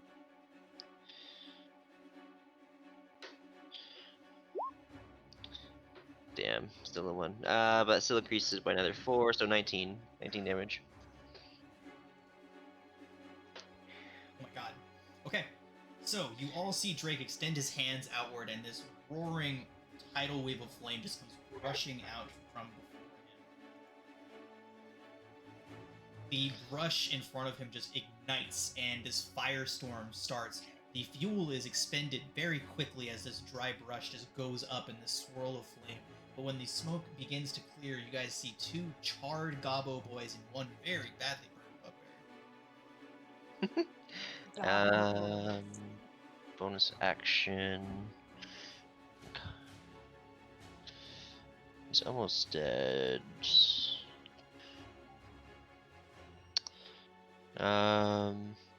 No, I should save my sorcery points for now. I'll end my turn there. Okay. Bugbear. Yeah, Drake, he's coming right at you. Yeah, I figured.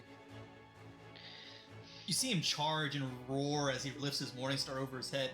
Half of his body is just crisp, and that smell of burnt hair is just heavy as he rushes towards you. Drake, it is a 22 to hit. Wow. Okay. 12 piercing. Yep. They hit once and they hit hard. That is his turn. Next bugbear down here is going to charge out of here. And what was your stealth roll, Silverin? A 7 or an 8? Yeah. He is looking around, just like you see him looking around, like I knew someone was here. Where'd he go? Where'd he go? Yeah. Silverin, he charges right for your hiding spot. So 1, 2, 3, 5, and 6. He can't. Yep. All right. So he has his Morningstar raised, and he is preparing to charge and attack you, Silverin, but he cannot reach you, bringing us to Dandy. I would like to rage, please. All right. And javelin the bugbear that's like right up in our business. Okay. Oh. Fortunately, he sees it being hurled towards him, and he just kind of does this casual like step to the side and watches it fly past him. That was your warning shot. He looks confused. Sure. Alrighty, Dandy, anything else? I am just going to stand there and be angry. Brevin. I'm aware of these 3 that are kind of to the south of me, correct? You are aware of all of them. None of them are hiding anymore. Okay, I'm gonna throw a shatter spell down there amongst those 3. I think if I target that middle one, 5, 10. Seer? I should be able to touch all of them. Shatter most certainly will get all 3. So.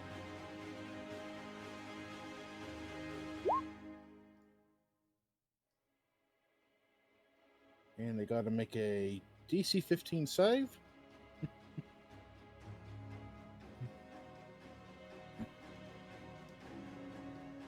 Damage. They take 19 if they fail a save and half if they succeed. Can. I think succeeding just kills them less. There's a lot of damage, just 2 8s. Yeah. Okay, so you all see the goblins down there just start grabbing at their ears as this high-pitched keening noise begins.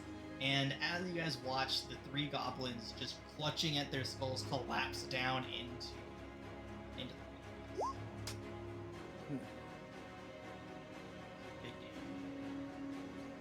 damage. Hey, Brevin, anything else? I just go there, Dandy.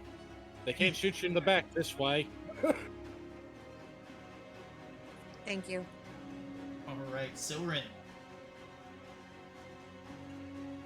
Silrin, hearing the bugbear charging him, is gonna get a little cheeky. He's gonna use his innate ability to cast Disguise Self and turn into a bugbear, holding 2 maces. And then he's gonna pop up and stand up from the brush, and immediately jump out and tell the other bugbear, I've killed the blue-haired one. Let's get the other one. He looks very confused. Silrin, the first thing I need from you is a deception check at advantage. When? He looks at you and he's like, where'd you come from? It was only 3 of us, and he holds up all 5 of his fingers. Only 3 of us. They sent me here with you guys. Don't you know how to count, stupid? Yeah. Oh, let's get him! And he turns around and just straight up turns his back to you. Oh, perfect. I'm gonna turn with him and act like I'm gonna charge with him.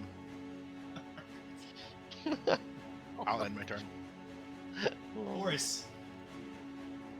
Okay, I'm gonna move to here. I'm gonna hit that guy with a warhammer. Well, yeah. There we go. 10's not gonna do it. Okay. Good enough. Alright. So he manages to just bash your hammer away with his small little mounted shield on his forearm, bashes it away and roars in your face, and now you get the wonderful aroma of burnt bugbear. Smells like hot dogs. Alright. Brings us back to the one over here, who is just going to shout once more and raise his Morning Star and swing it down at Brevin. Brevin, it is a 12 to hit. 12 will not hit. Alright. Brings us back to the Gobos. And... Yep, the 2 here are going to let loose at Brevin. Brevin, it is an 18 and a 7 to hit. It is 8 piercing on the 18. Okay, that one definitely hits. Goblin up here is going to take a shot at Horus. Horus, it's a 14 to hit. Misses. Right. Yes. Busy with the goblins, that's all of them. Alright. Drake. Yep. We're going to. He's in melee range of me. I'm gonna cast Shock and Grasp on him. 18 hits. 7 lightning.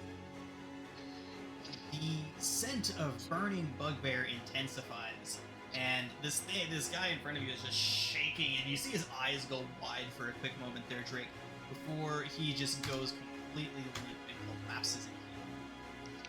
Awesome. Alright, and with that, I'm going to.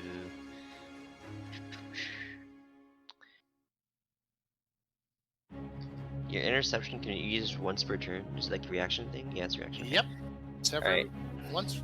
One reaction. In that case, I will. I have to be within 5 feet of you. I will simply stay where I am. That'll be my turn. Right. Silrin, the bugbear that has his back to you, lets out a war cry, and goes charging forward. Swings at Brevin. Brevin, it's a 22, but luckily the damage is low, it's only 6. Okay. Brings us to Dandy. Dandy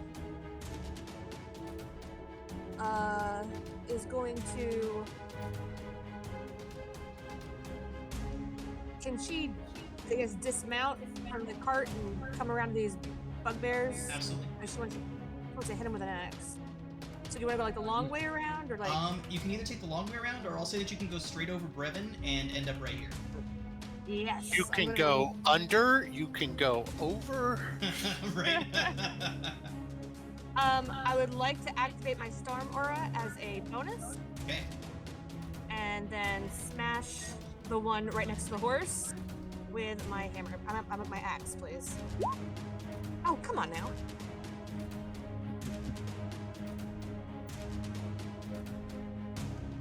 Okay.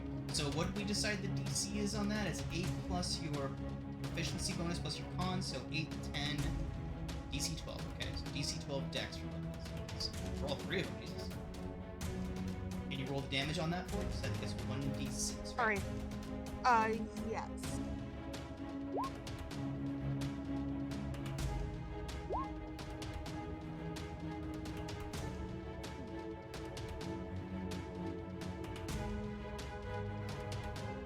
One fail, 2 successes. Alright, and then the 11 does unfortunately miss. Okay. Oh, sorry. Okay. Right, Dan, anything So else? No, I think that's it for me. Okay. Revan. As a bonus action, I'm going to use one of my uses of my Form of Dread. So 5, 6, 7, 8, 9 temporary hit points. So, hold on a second. Plus 9 gets me up to 22, and I am how close? These things are within 5 feet of me, right? Correct. Okay. So for the grid's sake that you're there. Okay. I'm Don't get the horses. no, that's the thing. Don't get them.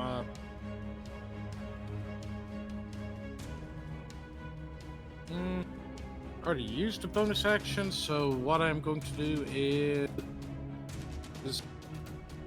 let me check one thing. Yep.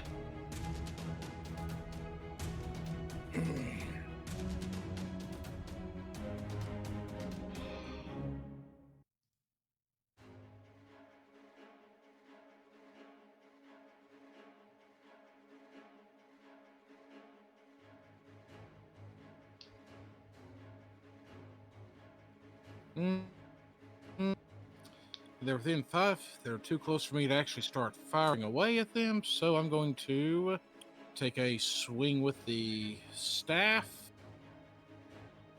And let's see if it connects. 13 does not hit. I will use my little inspiration thing for the 19 to hit. Okay, 19 hits. And 20 smack. it's not showing on the spells, but I did pick up Green Flame Blade as a cantrip. So on a hit, the target suffers the weapon and attacks normal effects. But fire's gonna jump from that one and do 4 damage on the second bugbear. So they each take just a little bit of damage. So let me roll and see what damage that first one takes. There it is. Yeah. That one takes 4 damage, and then a 4 fire damage jumps over and hits the other one.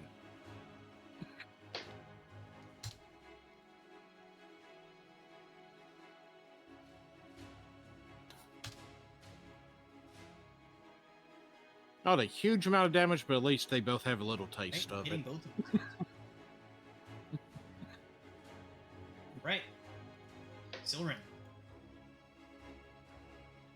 Someone's gonna run in, kill the humans, and immediately stab that one in the back. All right. Nice. That is a hit. I am also going to Blade Flourish, and this one I'm going to use this one for the first time. I'm going to use Slashing Flourish to send the extra damage to the target 5 feet away from him, which is behind him. Cool. 2. God.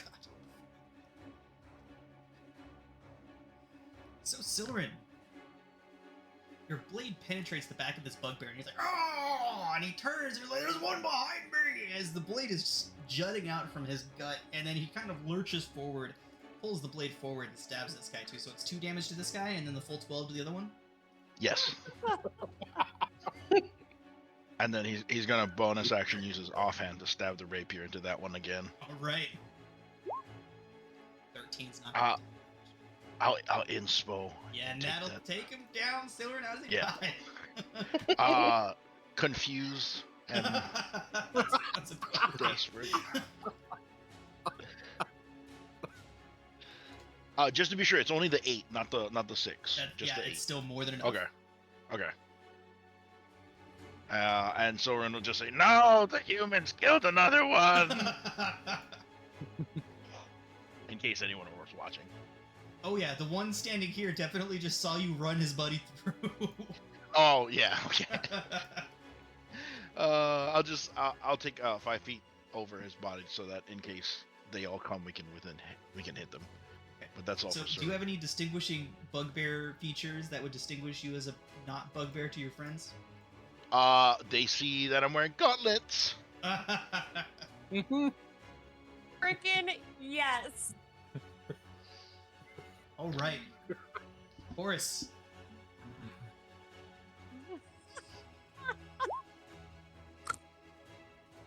Which one?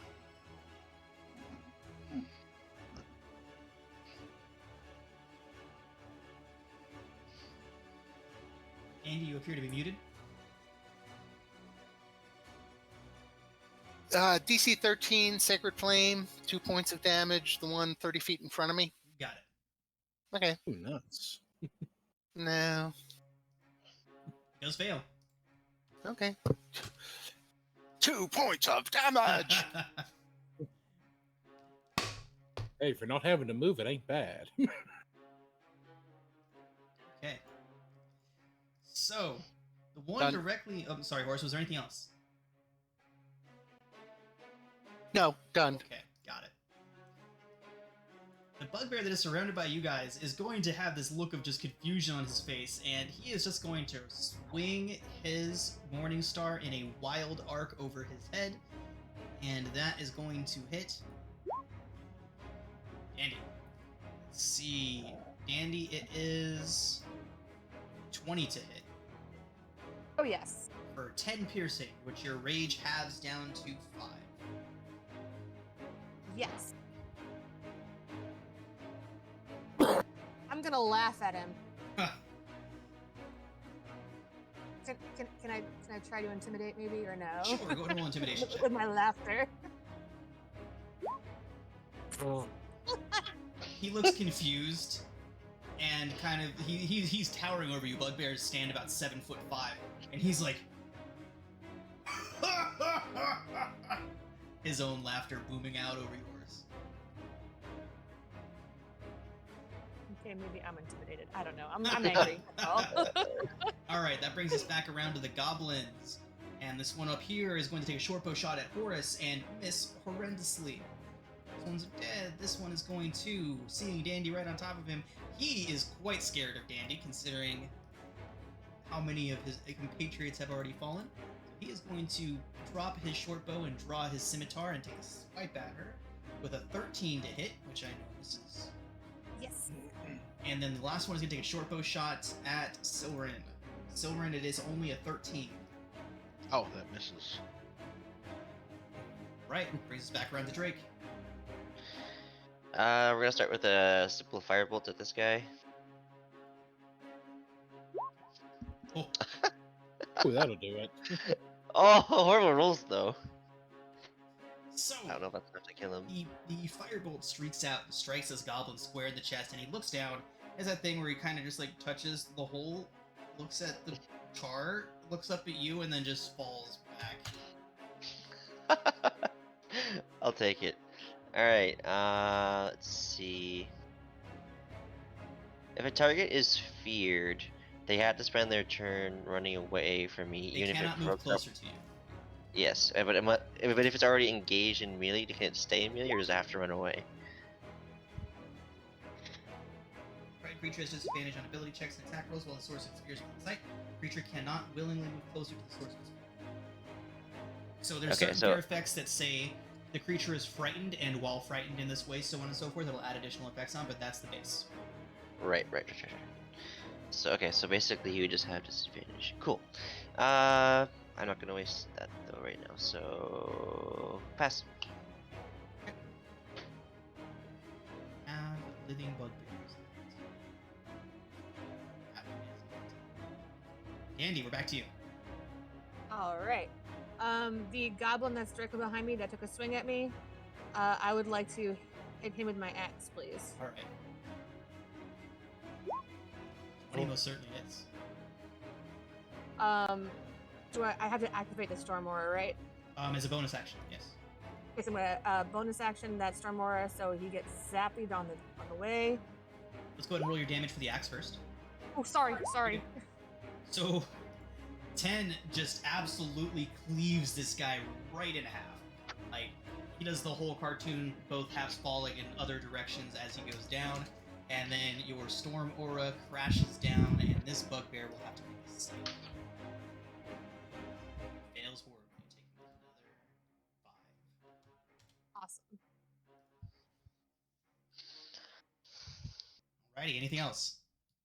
I'm just gonna point my axe at the one that's kind of in the brush. Like, you're next, buddy. His eyes get huge.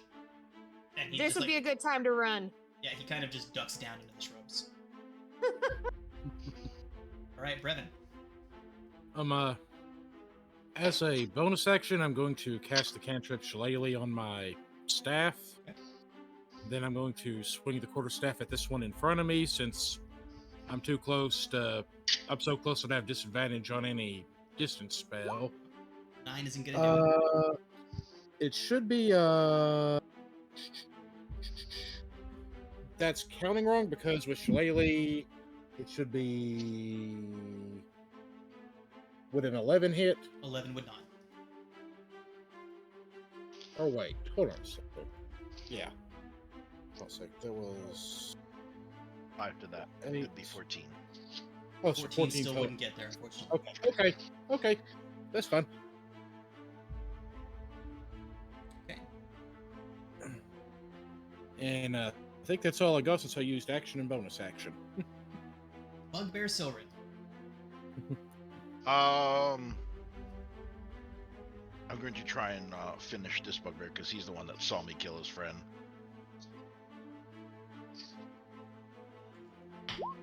Oh. Oh, and I'm gonna flourish because I'm gonna make sure he stays dead.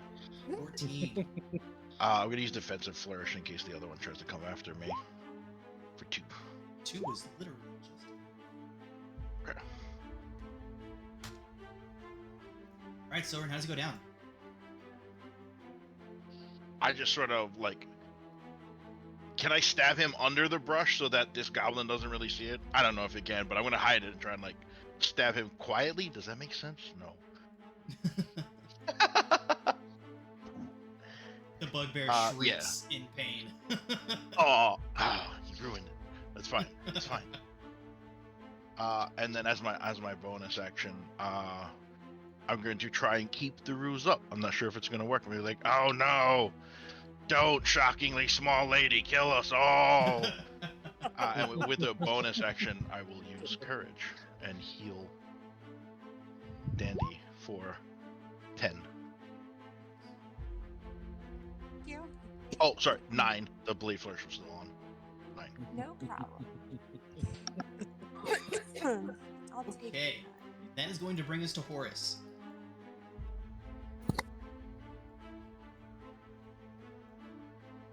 Okay, I don't really see anybody. Let's 5, 10, 15, 20, 25.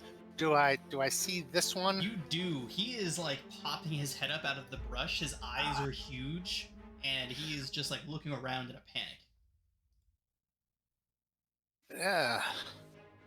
Okay, let's have him save versus Sacred Flame. Got it. Did that go off? Yes, it Ooh, 1 point to radiant He damage. does fail, and that 1 point strikes him, and he just lets out this yeah, and he leaps like 6 feet into the air.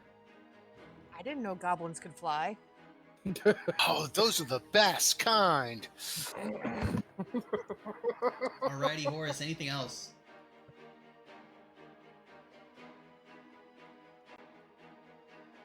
Alright, this goblin is just going to turn around and just be like, he's just going to start shrieking. He's like, ah! Ah! And he's just going to book it.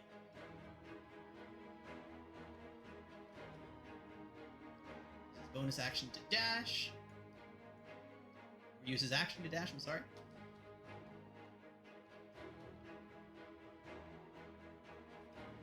Alright, lone goblin fleeing into the brush. Anyone wanna try and take him out, or are we letting him escape? I will leave it to the party's discretion.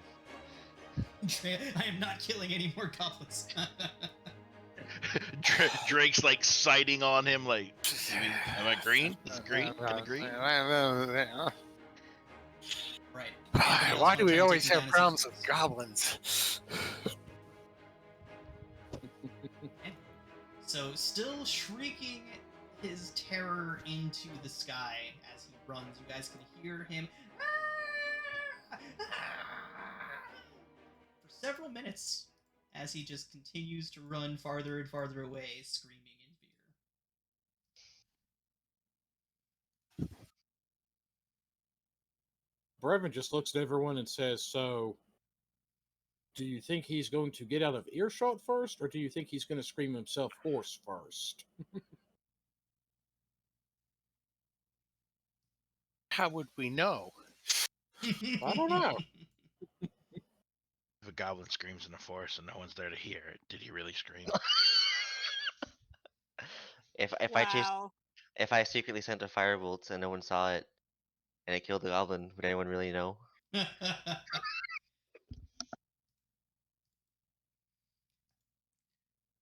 guys.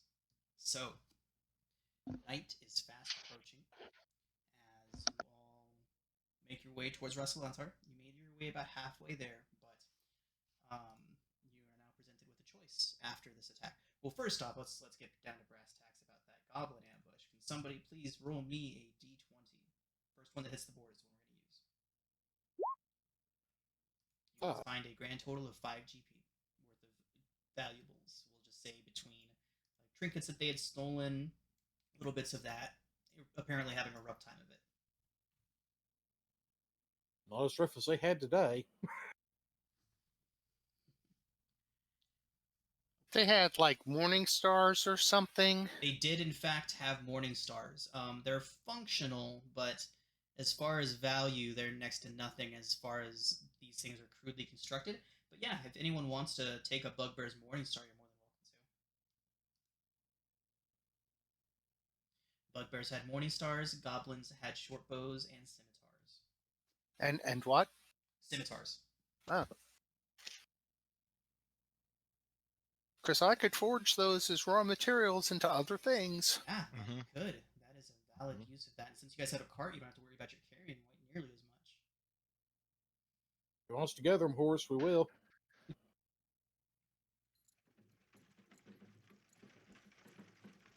It's a waste of God's blessings. Seeing what had transpired during that fight, Silrin will begrudgingly get to know his horse. Alright, Soren, I just need you to make an animal handling check. Oh, this is terrible.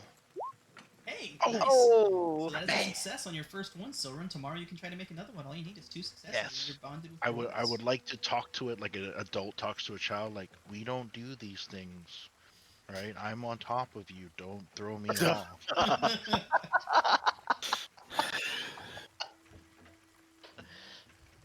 I just feed my horse a carrot. Good horse. As somebody who in real life has been horseback quite a few times, they're only scared of 2 things. Stuff that exists and stuff that doesn't. Nice. Okay, so night is quickly falling over the countryside here. Are you guys going to press on? If you do press on, of course you will have disadvantage on any sort of perception checks to see threats coming, but you will make it to Rassilontar tonight. Or you can rest here and spend the day traveling to Rassilontar. I'm good either way, just whatever the party feels like. My vote's on stay the night here. I'm on the opposite. I feel like we should roll the dice and see if we can make it to Rassilon tonight. On one hand, it is a town, and that does afford a little bit more protection of being out in the wild, but... And, Brevin, you'd be relatively familiar with Rassilontar as well. As a relatively safe place.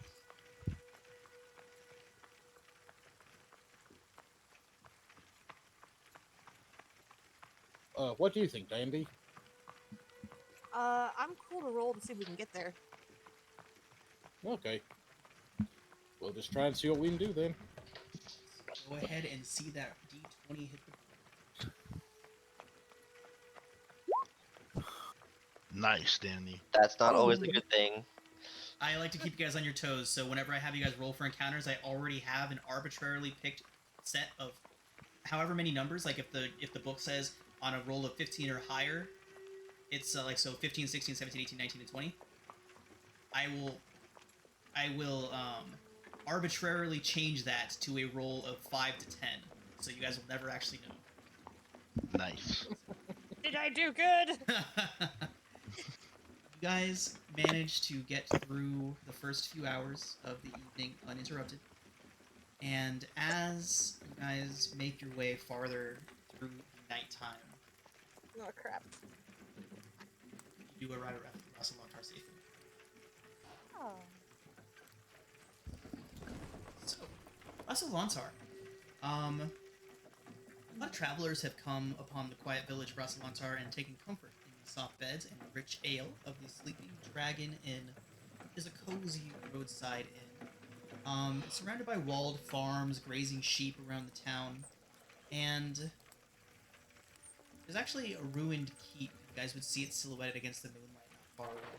There's a large contingent of Waterdeep City Guard here at all times, using the nearby barracks as a base where outriders infrequently patrol the road north as far as Almfale and the road south as far as Waterdeep. What do I like to do?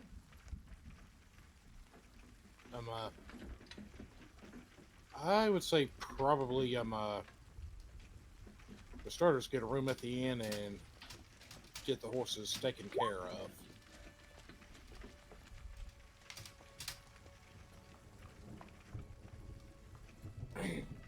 And to see how much that will cost us as far as renting a room for the night and things of that nature. It's a pretty comfortable place, so it's two silver a night per person.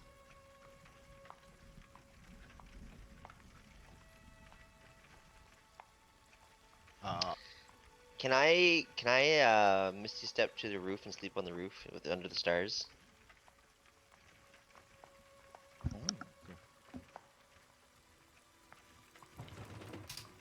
Silren will use his background to gain free room and board. Which means I'm performing tonight.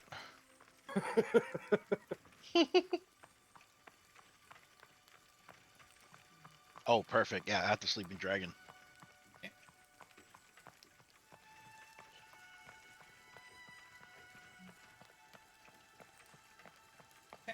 So, as you guys all make your way in, a human man behind the counter, Drake, you're on the roof already? Or would you have gone into the tavern first? I go into the tavern to get some good ale and then go up top of the roof. Fantastic. So as you guys make your way in, a man behind the counter, an elderly gentleman, about in his later 60s or so. So, greetings everyone! Welcome to the Sleeping Dragon. No softer beds or warmer meals will you find anywhere north of Waterdeep or south of Amphil. What brings you all here? What business brings you north of Waterdeep? Oh, just traveling the road, having to head.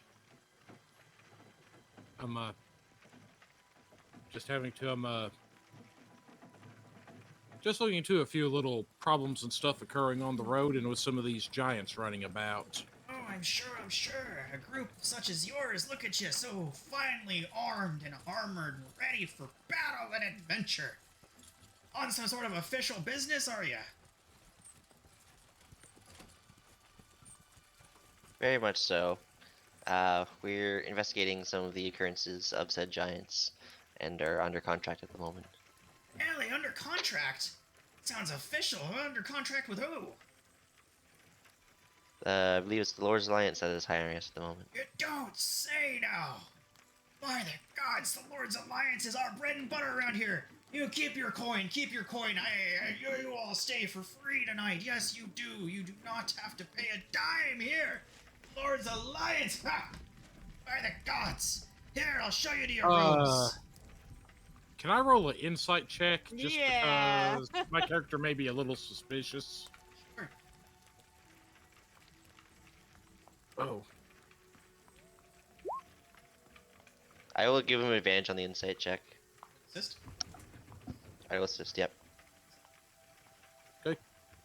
So it'd be 18 then if it's with advantage. Seems on the up and up to you.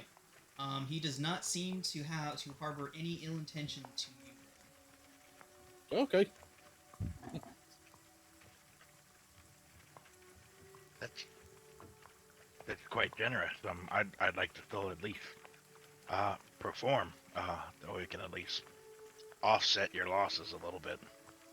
Yes, of course. Please take the stage whenever you'd like. You can keep any tips. The house cut is on the house tonight. Oh, thank you. And Soren will find a place on the stage. Should start oiling up his veal, and he'll start rather slow. Playing some old country music and whatnot. I think his opener is the Tetris song. Good shit.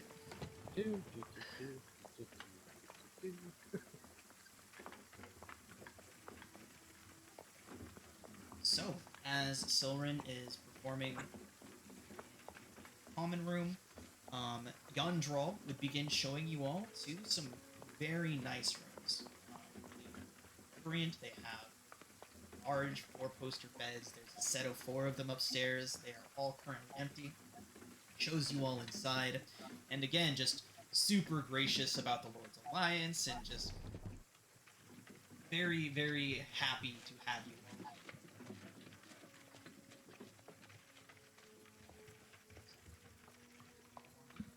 Rick, if you'd like, you can head on. Yep, that's what I'll do. Spend the night under the stars. I'm not one for sleeping in beds. I'd rather just meditate.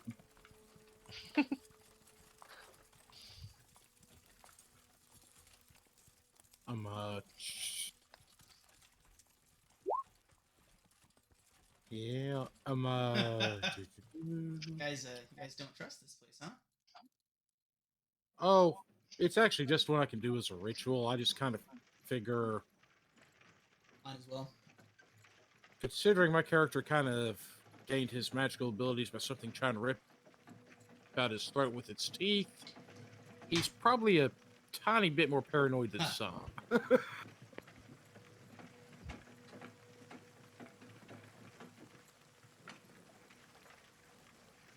And also, you never know. He's not so much worried about the innkeep as much as if anyone else decided to come in and make a problem. Excuse me. But yeah, whenever he heads to his room, he'll probably step out. Okay. And what is everyone else doing?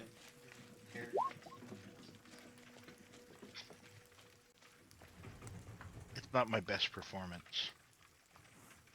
19 is still certainly adequate. Silrin, with a 19, you can roll a d10.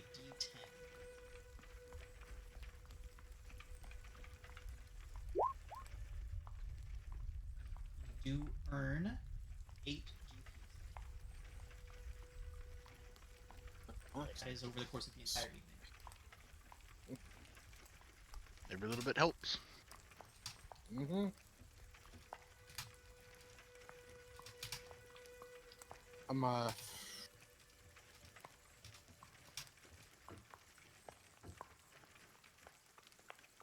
Now, is there any sort of... I do figure, though, that are there other people this evening in the tavern itself? Oh yeah. Okay. I wouldn't call it crowded, but it's definitely not empty. There's a good deal. There's Okay. Uh, uh, uh, if I can overhear anyone, I'm You're good. well, just trying to talk to some people, seeing what news there is around the area, any problems, things of that nature. Just trying to piece together if there's anything that may be clues to the mission that we're on as far as finding these giants and things of that nature.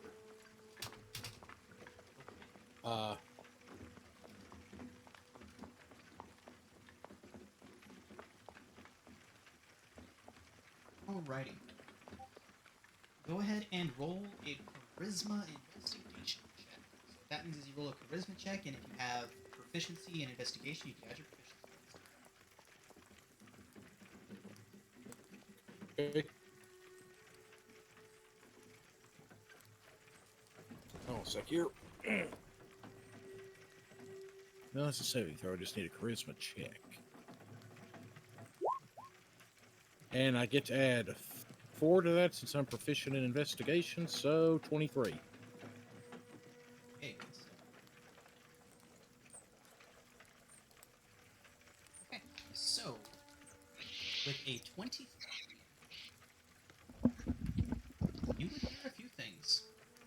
The first thing that you would hear is rumors of strange occurrences up near the Crypt Garden Forest. It's the biggest and most prevalent rumor. You hear it from several different locations.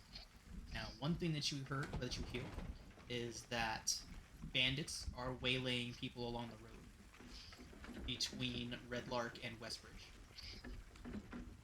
You guys see the map okay to see those places? I'm fixing to get up there where I can. Just, And remember, you guys can zoom in and out as much as you'd like to. This map is pretty high res. yeah, I see it. Okay, so bandits have one of the rumors that you hear is of bandits. It is the most common one, the one that you hear. And then with a 23, you start to hear and talk to people, and these people don't seem to be spinning tall tales. They tell a green dragon has been seen flying over the Crypt Garden Forest, watching the road. It's like it flies over, sees who's on the road, and as of yet not decided to attack anyone. Just flies out, scouts the road, and flies back into the Crypt Garden. You hear this the least frequently, but the people that you're hearing these from also seem the least likely to spin tall tales. So that's the big one. Okay. Aside from that, the entire inn is a buzz with a celebration that is going to be taking place in Amphale next day. Okay. What sort of celebration is that? It is a sort of a changing of the guard.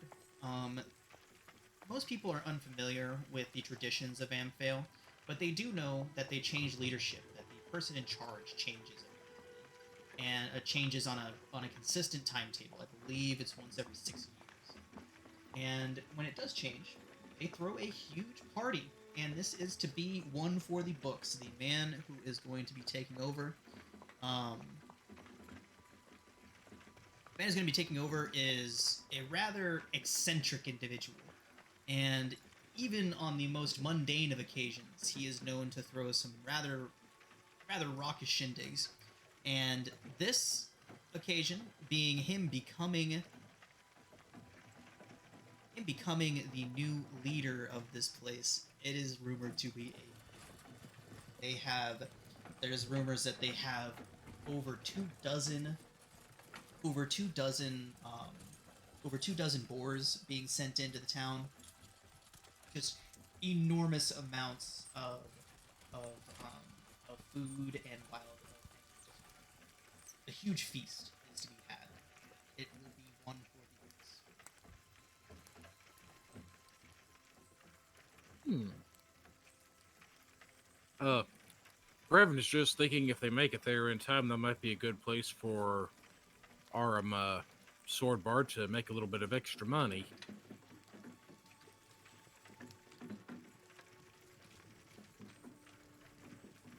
If it's tomorrow and it's 24 miles away, we traveled about 25 miles a day. Won't we get there just as it ends? You would likely get there in the evening, or unless, of course, you guys left there early in the morning, you could get there. Yeah. Get there early in the evening. I just have to see how the day goes. After conversing with these folks and talking with them, Brevin will try to find the various members of his parties and tell them what he has heard. Both the news of the various bandits, celebration on the road up ahead, and also the sightings of the green dragon in that crypt garden, flying near that crypt garden forest between a ways up the road. Because forewarned is forearmed.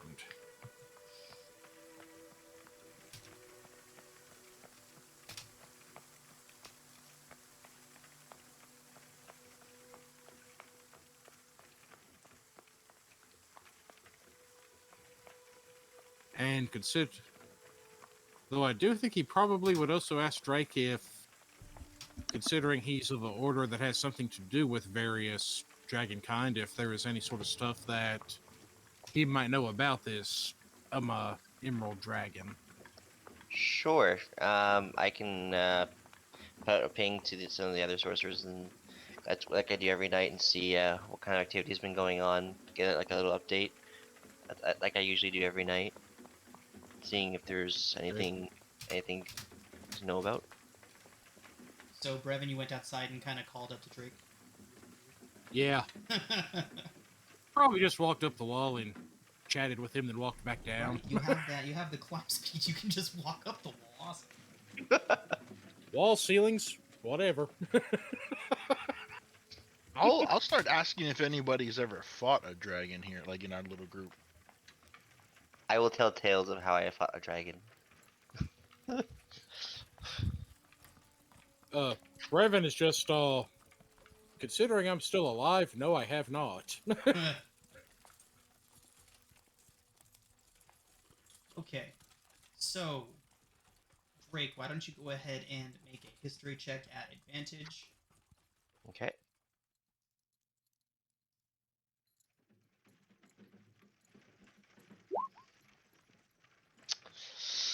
Not great. We'll say that you have to take some time to consult your books and consult others. Sure. So in that case, I'll just respond. Emerald Dragon, you say? Give me a little bit of time to think about it. I might have an answer for you later. Okay. Take what time you need, and just if you think of something, just let us know, because,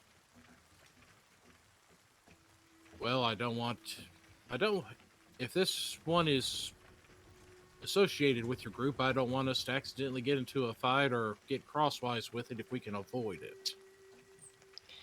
Most of the ancient dragons that we paid pacts with are usually either in hiding or inactive, but so it would surprise me if one of them were to come out at this time, but who knows? Maybe they sensed the threat as well and decided to move. Well,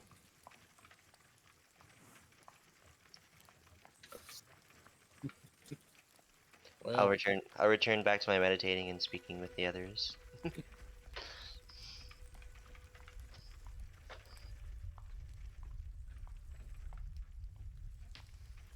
with that, I'll probably head off. I said, I figure with that, I'll probably just head back into the inn and tavern and go about my business. I figure. See how I'll listen to Soren's performance and see how Dandy's doing with stuff.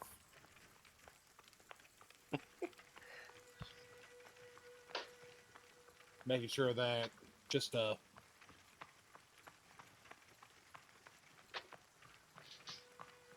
He hasn't gotten in any fights. Don't worry. oh, he wasn't worried about that. As long as she doesn't start it. Eventually, we're going to get far enough north that people are going to start recognizing Dandy and giving her a wide berth just because they know she's likely to start a fight. Yeah. Not recognizing you specifically, Dandy, but just recognizing Reghead tribes people. And knowing to Yeah. Yeah. They've got a rep. Especially the Tiger tribe. That'll play interesting. So knowing that, should we head to bed early and see if we can get to Amphale in the late afternoons? Yeah. Sounds good to me.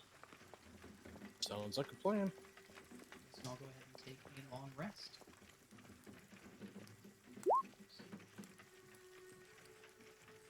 Oh.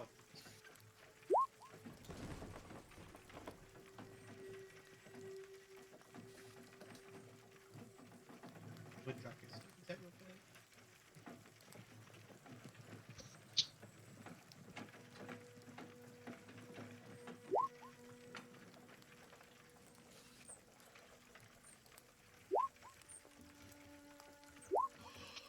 I wish there was a way for me to have a token that just represents. I mean, I probably could make it so that that one token would link to all of your sheets. Come on, why aren't you? Come on now, why aren't you doing anything, token?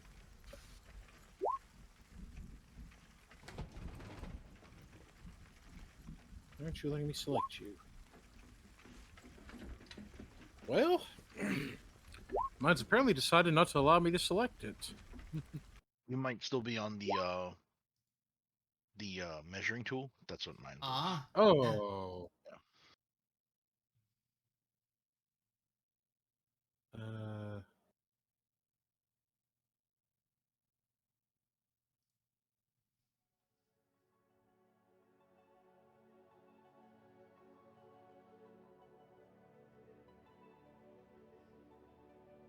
Revenue, you still having a hard time selecting I your don't token. know. I'm trying to figure out how to get off of the measuring tool. So on the left-hand side of your screen, you have all those tools on your left there. Yeah. Just go up and press the mouse icon.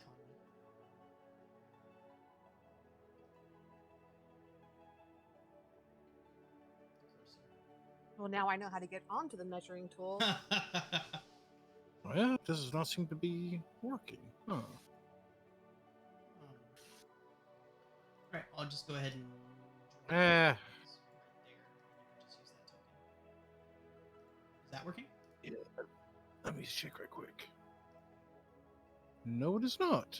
Weird. So on the left-hand side of your screen, which box is blue right now? The one with the little arrow. Okay, weird. That's yeah. kind of... Yeah. Okay, yeah, Look, that should be should working. be the then. one- I would say go ahead and reset your browser, but I will also go ahead and say that it will not really be necessary today. Yeah.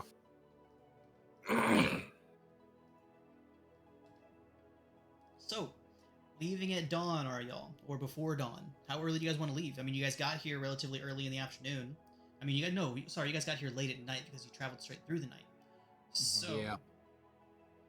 we'll say that you guys got, yeah. I mean, if you guys want to get your full 8 hours, the earliest I'll say you guys can leave will be right around 6 a.m. Okay. Ooh. Can we? I'm not sure how you run this. Can we use forced march? Yeah. Wait, what? Essentially that just increases your travel speed, and you'll have disadvantage on wisdom perception checks to get to spot anything. You'll get there much faster, but it's considerably more dangerous. Would you guys like to move at a fast pace? Silverin votes yes. Right, the longer Silverin spends at that party, the more money he'll make. Yes. So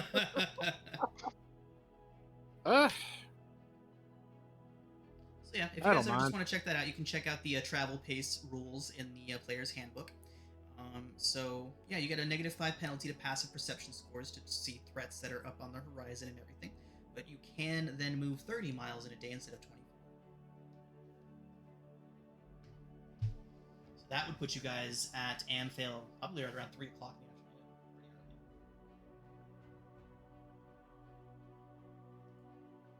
Pretty early. I don't mind if we want to try it. Okay. So as you guys gather your cart, your horses, all of your belongings, and onto the cart and leave, can somebody please roll me a d20? As always, the first one to hit the board is the one that counts. There it is. Everyone's just like, ah! All right, Horus. So, as you all make your way through these rolling hills you find yourselves in now, the road between Rasalanthar and Amphale, it's not a very long journey. It's a very boring one scenically too. You have dry foothills, rolling hills. This is the kind of terrain that you would know is fit for basically nobody but goblins. But eventually, the smell of roasted boar and roasted meats begins to just waft. Every now and then the wind picks it up and just blows right past you. And after a hard day's travel, early in the later afternoon, probably around 3 o'clock in the afternoon, you all begin to see small little farms begin to dot the countryside around you. Pass by a couple. Nobody's out. You can see that the livestock has all been put out to pasture, and the houses seem empty as you pass them. They become more and more frequent the farther north along the trail you guys get, until finally the collection of farmsteads and little homes has become close enough together to be considered a town. As you guys begin to enter into this town, you see that the outskirts of it are completely empty, but that smell of roasting food and various different types of roasted vegetables and all kinds of great food, this feast, the smells of it become too overpowering to ignore. And as you are all following your noses towards this, you begin to see more and more people, and you find yourselves nearing the town square. There are well over 100 people in attendance, dancing, singing, talking lively to one another. And at the center of it all, on a podium that is about 15 feet tall, one staircase leading right up to it, it is lavishly decorated, sits a very large man, both in height and in width. And he sits atop this throne, and he's just watching over everything. And every now and then you see him just like, stand up and begin clapping at something that you guys can't quite see yet. And as you all approach Amphale and take in the sights, the smells, the sounds, and see this large man up on that podium, we'll go ahead and call it a session for tonight. And we'll pick up here next week.